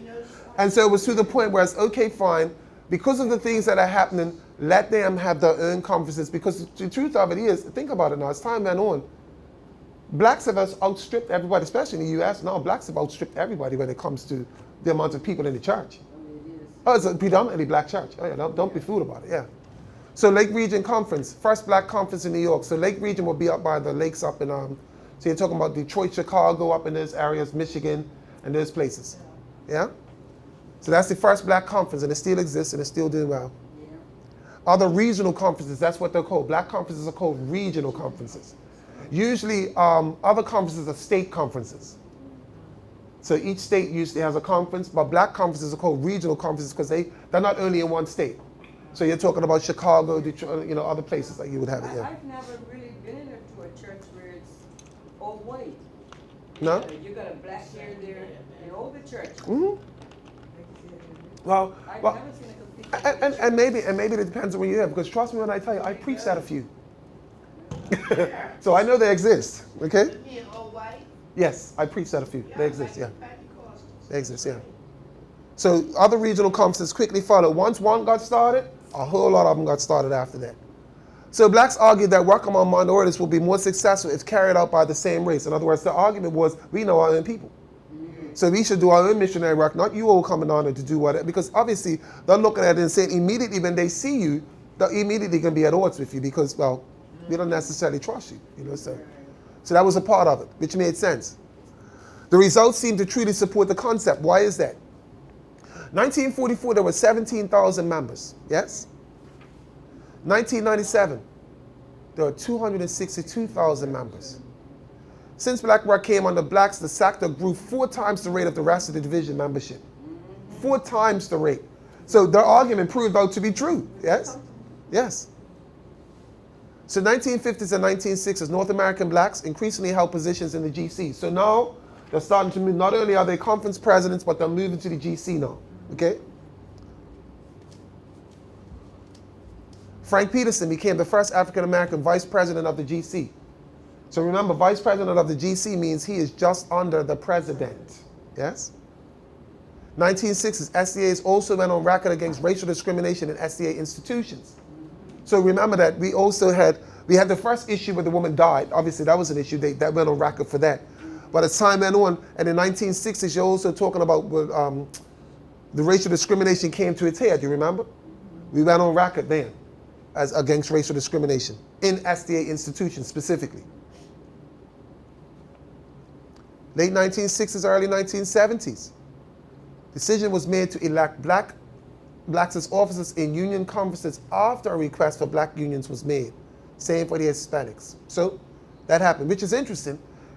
We got up to the GC, but we still weren't in the union conferences, which is interesting to me, but yeah. You would think it would go to one level to the next, but that wasn't the case. They actually went to the top and had to come down. But that's what happened. Because remember, he was a GC vice president. So he had to get to the top first because it was trickle-down economics. I mean, what's that about? 1980s. Charles Bradford. You remember Charles Bradford? Yes, Charles Bradford, president of North American Division. I was wondering why his picture was in here. Charles Bradford, yep. Robert Carter, sorry, why I keep doing that? Robert Carter, president of the Lake Union Conference. Yes? Oh, he was, Robert Carter? Okay. There we go. Calvin Rock, general VP of the World Church. So we had people that moved, 1980s, people were moving forward. Blacks were moving forward in the church. So all of the growth trends between 1910 and 1955 continued with the internationalizing in the post-1955 period. Yes. Similar growth rates to that of black Americans has been duplicated as whites from North America, Europe, and other parts of the world have turned over leadership to indigenous peoples. Here's the thing, again, so what are they saying here? Just like it was in America where it was usually the whites or whatever that were in charge of everything, well, in places like Europe and different other areas of the world, when they gave the work over to the indigenous people, the people of that particular area or country, the work multiplied like tremendously. So in other words, remember the decentralization we were talking about? Yes, they started decentralizing power, so they will put people there in charge of the work, people who were from that particular area. They will put them in charge of the work, and the work just multiplied, just boomed. Because they knew the people that were. They knew the people, yes. They knew the people, yes. So relationships and cultural differences. So now it's to the point where it's, even when it comes to our preparation places for people that go on missions, well, they will tell you from the beginning, and strange enough, Dr. Gibbons was just preaching on Saturday talking about his experience when he went to Cameroon.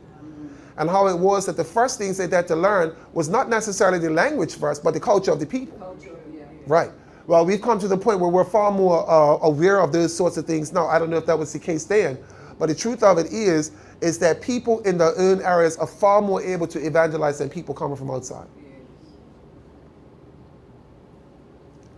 Challenges and possibilities of maturity. We are moving on. End of show. We are moving on to our last one.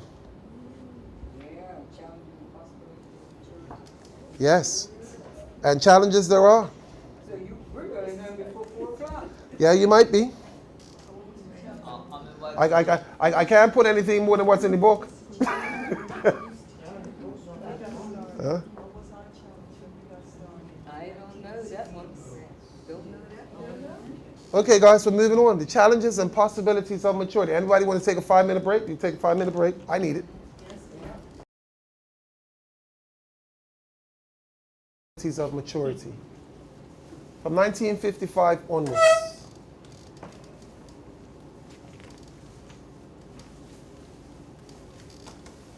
So organizations like humans pass through life cycles, do we not?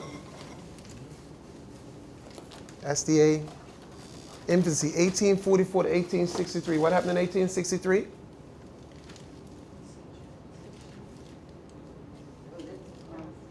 We became organized. Became organized, yes. 1863. Adolescence, 1863 to 1901. We're into our life stages, right? Young adulthood, 1901. But do they have to decline?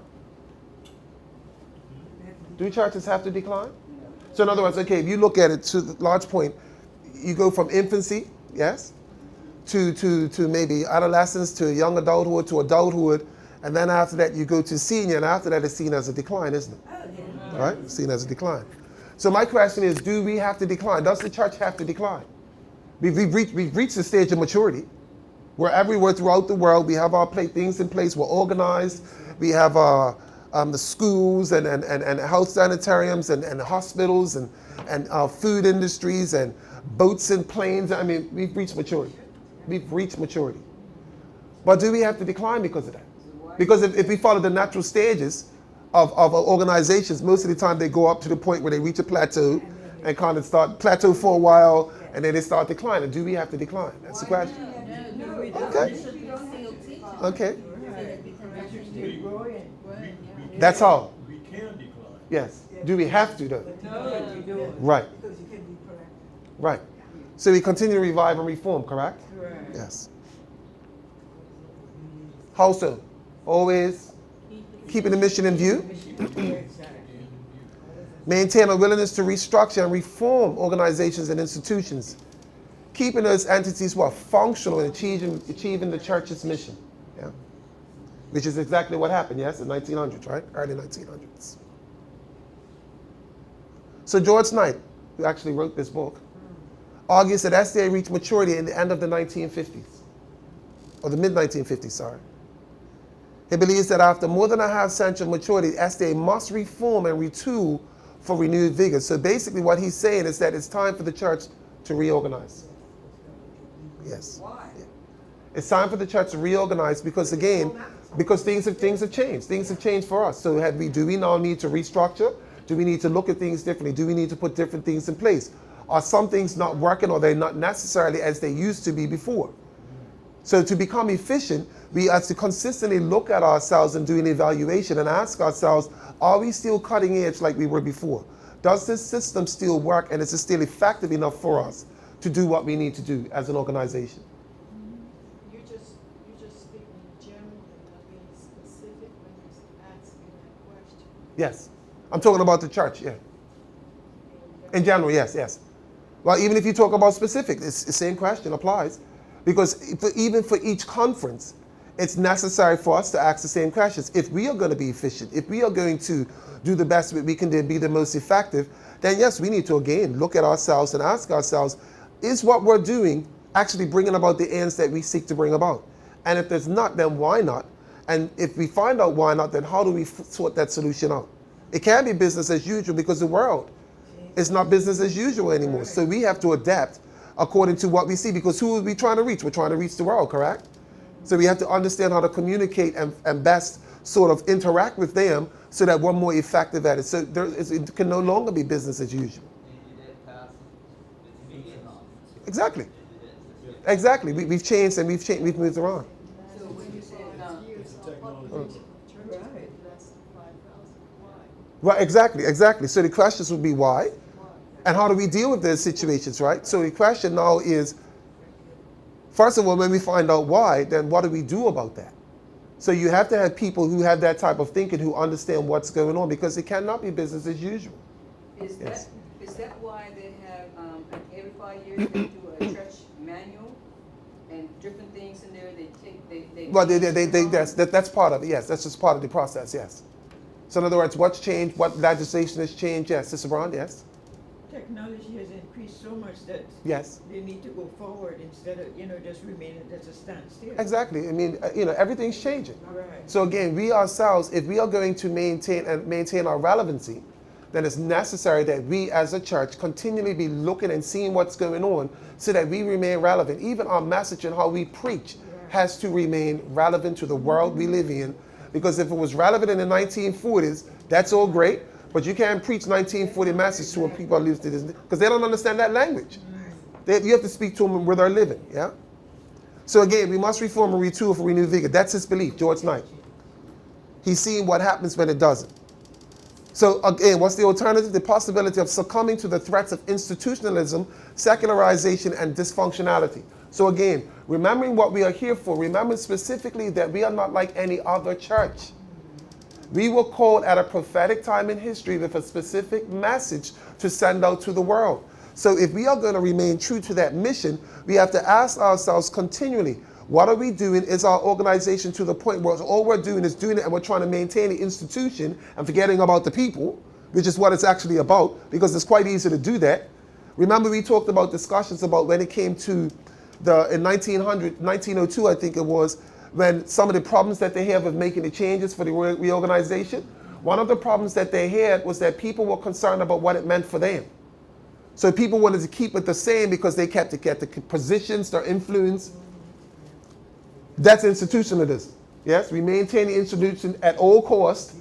Right, we maintain it at all costs so that we can do secularization. If we forget our mission, we get to the point where if we don't stay on top of what we're dealing with, we get to the point where we look just like the world.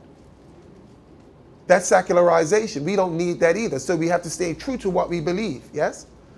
And then we're talking about what? Institutional and dysfunctionality. Well, obviously that comes to poor management and organization. Yeah? So we've developed aggressive new mission strategies. While we face challenges and problems. We still face challenges and problems. Yes. But problems don't have to be a bad thing.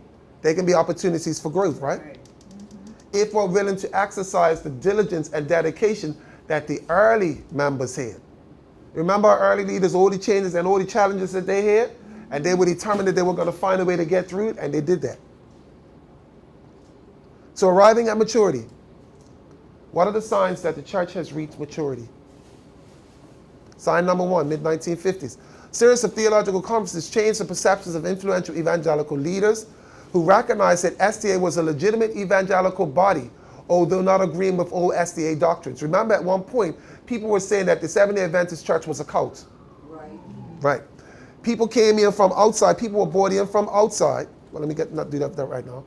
People came in from outside who actually studied our church and what we believe, and realized at the end of it that we were a distinctly Christian organization. Yes, we had different beliefs, but we were Christian. Okay? But think about this type of thing right here caused a split in Adventist opinion over whether the recognition was a positive or negative step regarding the distinct SDA message. So now people are, well, do we need other people to come in and say that we're Christian or not? Well, yeah. And when I say yes, in the sense that we don't need them for validation for ourselves, but we need them for validation for the world. That's Right. That's Yes. Sign number two that we've arrived. Late 1950s and early 1960s. Development of denominational universities. Well, churches that are not mature do not have universities. First of all, they can't afford it. That's the first thing. Right? Think about what it takes to start something like that. Yeah, I mean, you have to have everything in place. All cylinders have to be firing and everything. The church is mature. That's the only way we could have that. 1930s, teachers need advanced degrees if modern world was to accept graduates from Adventist colleges. So our teachers now have to have PhDs. Either doctorates, PhDs, I mean, whatever you need. Even some depending on what it is, what field it is, master's degrees. Bachelor's degrees will no longer fly anymore.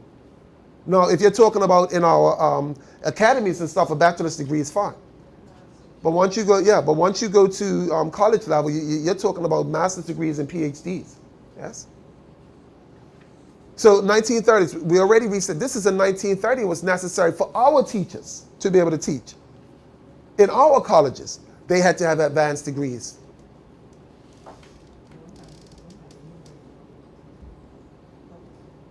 Who's that? Would that allow who? Oh, I don't know. But we're free to do that. No, that's not an issue, yeah. Because you just have to pass the teacher certification, yeah. So in 1956, we opened the Potomac Seminary and Graduate School. We merged with Emmanuel Missionary College and became Andrews University. So again, we're still growing colleges and putting universities in place. College of Medical Evangelists, California became Loma Linda.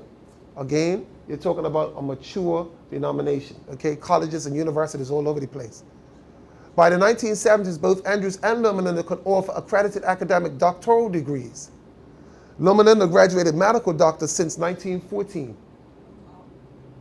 So we're mature, yeah? 1980s and 1990s, Adventist universities multiplied throughout the world, not just in North America, throughout the world. And we went through how many universities and schools and all those things we had. Remember the first presentation? We dealt with where we are today and how many, what thousands, right? Sign number 3, internationalization of the Seventh-day Adventist Church. We put the control of the fields in the local hands, not foreign missionaries. A sign of what? A sign of maturity. We have enough to the point whereas we have had to decentralize because the work has become too much for any particular person or particular group. Nationalization of leadership has facilitated unprecedented growth. So we've seen that unprecedented growth. Once we've nationalized the leadership and people are taking over their own areas of the world, the growth has been out of this world. Increased missionary reciprocity between divisions. So in other words, you have missionaries who can move between this division and that division without any loss of pay, benefits, or whatever the case may be, because it's all the Adventist Church. It's all the Adventist Church. I mean, I think this is great. I mean, yeah. Sign number 4, our size. We don't have 200 people anymore, remember? At one point in time, we had 200 people. We've grown in every possible aspect. Membership, institutions, nationalities, locations, everything. We're one of the most rapidly expanding Christian bodies there is. And I would hesitate to say, no, we're probably the fastest growing one body. So we have mission with conscious intent. We plan, we do, we check, and then we act again. But we had problems in the early stages of SDA, yes? No systematic plan for mission. 1966, what did we do? The addition of Department of World Mission and SDA Institute of World Missions to Andrews University. I had to go there. I had to go there during my MD. I had to go to that institute to learn about missions, world missions, and everything else. It's all a part of your training. It's a part of your training, and you have to take the classes. You can't get around them. He was one of my instructors. Yep. Department teaches classes related to mission, and the institute prepares men and women. Okay, great. For cross-cultural service. Yes. Global mission has shifted the focus away from mere statistics and zeros in on every kindred tongue and people. So no longer are we to the point whereas we're just interested in numbers, we're interested in going to, just like what Revelation says, every kindred tongue and people. So we now have people in languages that we can't even begin to speak or understand, yes? So we've gone to people, different tongues, into remote places in the world that we not even heard about. And we are intent about making not just people where they live, but the language that they speak. And all the, it's huge. It's huge. The work is out of this world. This approach is far more challenging. Of course it is, because we're trying to reach every kindred tongue and people. Yeah? So you can have people who live in the same country, but they speak a different tongue. Yeah. You're talking about India, who has millions, China, who has millions. I mean, I was thankful yesterday. They had a translator. The one was speaking. They were speaking language I never even heard Exactly, before. exactly. And they had translated for it. And the biggest challenge that we have right now is actually getting enough people that speak enough languages to be able to even get in the door, first of all, to speak the entering language to get to the other languages, if you get my point. So because a lot of countries will have, like, how do I put it? There's, like in Africa, it's Swahili. They speak Swahili. That's like the main language that everybody speaks, but they all have their own languages. Right. But there are some areas that they don't speak Swahili. Right? So they have their own specific language. That's the only one they know. How do you reach them if you don't, how do you do that? So you have to be able to get in through Swahili sometimes to get to that language. So they, yeah, it's incredible. Yeah, it's incredible. So it's a lot of challenges to reaching all of these people. First of all, finding them, first of all, because they're everywhere. You know, and then on the other part, how do we reach these people? Like, how do we speak their language? How do we do these things? Yeah. 1990, research, 5,000 ethno-linguistic or population groupings of 1 million people each. So these are people now who have their own ethnicity with their own language tied into it. Over 5,000 of 1 million each. Do you see the size of the work we're talking about here? Over 5,000. I mean, that's a lot of people, right? SEA had at least one church and 3,200 of them. So we're making progress, but it's still a lot of work to do. And this is in 1990, so I'm sure we've gone beyond that since then. I had to get an updated report. I wasn't able to find one. But as time goes on, we'll see. Leaving 1,800 groupings, 2 billion people that we have no presence in at all. So what's it? It means that we have no Seventh-day Adventists in that group of ethnic. We have no Seventh-day Adventists. Yeah, they don't know what it is. Yeah. Goal of global mission: to establish a presence in each of the 1,800 untouched groups. Good results, more work to do. So again, we do have good results. 3,200 of them, but it's still quite a bit of work to be done. So again, we come back to the tithe aspect and understanding that if we are to carry out the mandate that God has set for us to reach every kindred, tongue, and people, that it's necessary that we are faithful when it comes to our giving, because we're not going there, but we still have a responsibility that the work gets carried out. And so as much as we like to say, well, God, I wasn't able to go, but if you weren't able to go, did you help to send somebody else? Because the work had to be done. So all together, we come together as a group and cooperatively we're able to do these things, even though you as an individual may not be able to go. All right? So we're also concerned with Christ's imperative of feeding the hungry and helping the sick. ADRA. Adventist Development and Relief Agency. We went over those figures earlier. Remember the first presentation? Helps individuals and communities gain the basic necessities. We're not talking about any fancy stuff. We're talking about the basic necessities of life: water, food, shelter, those sorts of things. We're talking about the very basic things. Early 1900s, Iron Curtain, you remember that? Yes? Early 1900s, the Iron Curtain fell. SEA quickly established a seminary in Russia and a publishing house to get the information out. I'm always amazed. As many times as I do this, I'm always amazed. As many times as I read and I have to do it, I'm always amazed at how dedicated to this cause this church actually is. This is no joke. This is no joke. This is serious business, and the church takes it seriously, very seriously. So again, without being pompous or anything of that nature, I'm actually proud to be a member of this church. I mean, the church is trying to fulfill the mission that God has set out. So schools of evangelistic campaigns were held after the wall fell in former Soviet Union and Eastern European countries. So that they were communists, remember? So you weren't talking about any God to them. And so as soon as that went on, but as soon as the door opened, we were gone. We were just waiting for the day to come. And we were in there. So let's move on to the 21st century. Those were the challenges before. Some disharmony is expected when you have nearly 19 million. Well, we have nearly 20 million now. I told you that, right? So what are the SDA points of disharmony? We have doctrinal issues. We have cultural issues. Well, let's see that. Or beliefs. I'm sorry? From 27 to now to 28, so Who knows if we Exactly.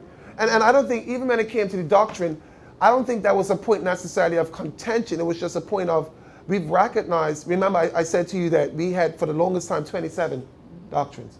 Well, we now have 28, but we don't call it the 28 fundamentals. We just call it the fundamentals. Right. With the recognition that God is able to provide more light whenever he feels like it. And who are we to tell him that you're grounded to 28 or 27, you know? Yes. So even though there are points of harmony, there are more points, and this is the great part about it, because obviously when you have people, a lot of people, there's going to be points of disharmony. But the question now comes in, do we have more points of harmony than we do disharmony? Because quite frankly, if we have more points of disharmony, we're going to come apart. But fortunately for us, we have more points of harmony than disharmony. Yes, we agree more than we disagree, yes. So we're holding hands. Isn't that nice? So think about it now. And this fact is absolutely necessary to grasp. Complete theological unity has never been reached in the history of the SDA or Christianity at large. Why is that? Because we're talking about human beings. We don't know. Oh, come on now. We don't agree on some of the smallest things. Can you imagine what matters? You're never going to have complete history or complete unity, but it's unnecessary. We don't have to. We don't have to have complete unity to go forward. We have to have sufficient unity so that we can go forward on the major things, yes. But if we disagree on small, I mean, even husband and wives don't agree on everything. That's right. But they still go forward. They stay married, don't they? And they can be successfully married with having differences, so it's fine. So divisive cultural issues, what might they be? Nationalism, well, obviously we know that. Adjustment to the decreased dominance of North Americans and Europeans, rapid expansion of several divisions in other parts. What does that mean? At one point in time, if you remember, the people that held the most power were North America and Europe for our church. Right. Well, no. Think about it now. The work has grown in Africa to a degree that they can't even imagine. The work has grown in South America to a degree that they can't even imagine. So the church now is dominated not necessarily by Europeans anymore, but by every other nation that's out there, because the work has grown so dramatically. So we're going to have cultural issues, we're going to have nationalist issues, obviously, because if you're feeling that we were the ones that started it and we should, well, that's great. But the truth of it is that's not how we operate. And God's church doesn't operate by color or nationalism at all. And the worst part about it, before I go forward, is that in many cases, the argument of how we're going to be structured is actually, if you think about it, a lot of it came from either North America, because in the early stages in the 1900s, with the present structure that we have, it came from North America largely being the ones that put it together. Don't argue about it now. Don't argue about it now. We didn't put this structure together. So now if the power has shifted from a structure that you yourself put in place, who are you mad at? Who are you mad at? No, you got to live with it, exactly. That's right. So the role of women in ministry, obviously these are divisive cultural issues. 1990 GC selected female pastors could perform marriage ceremonies, no ordination. Well, we just had our GC how long ago? 2 years ago?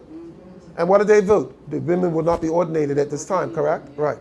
But we knew that before, years ago, they were ordaining and doing everything else. Yeah. And was perfectly okay with the church, right?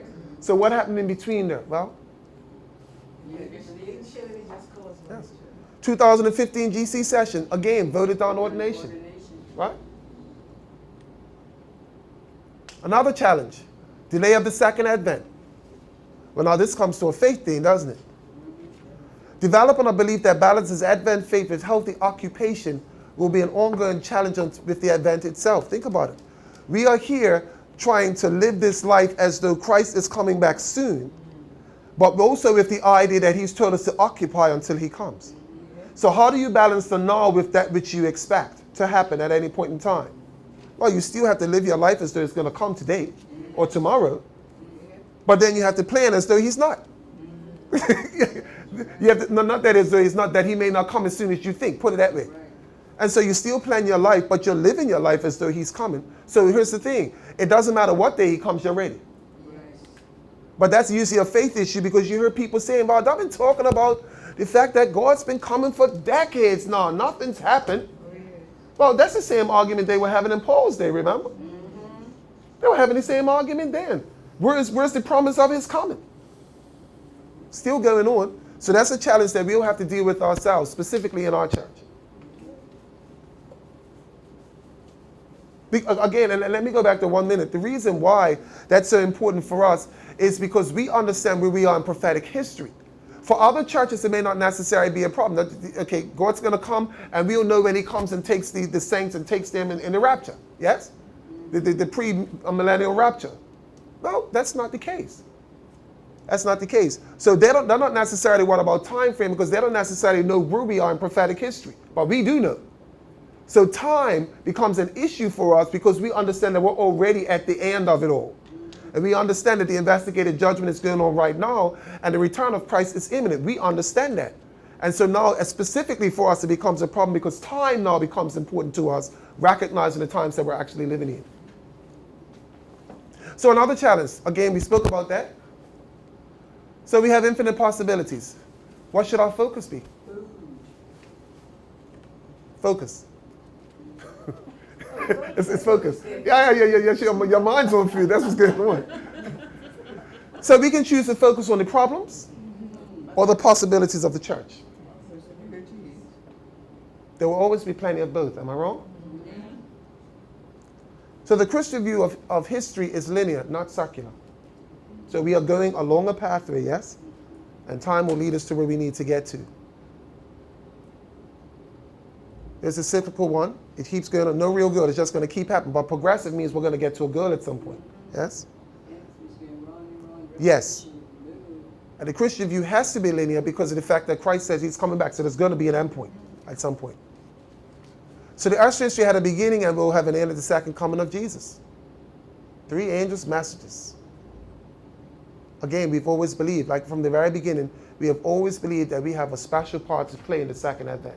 Right from the very beginning, we always saw ourselves as distinct from the beginning, again, not as a point of pride, but of humility. And our job is to preach the 3 angels' messages. We've always been a movement of faith and hope with a vision of infinite possibilities. Infinite possibilities. Final words.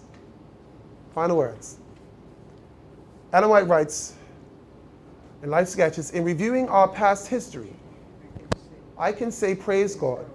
As I see what the Lord has wrought, I am filled with astonishment and with confidence in Christ as leader. We have nothing to fear for the future except as we shall forget the way the Lord has led us and his teaching in our past history. I finally found out where that was. If you mean just now? Yeah. Okay. Life Sketches. Life Sketches, yes. I've been 196. trying to find out where it is. Okay. And there we are. The end.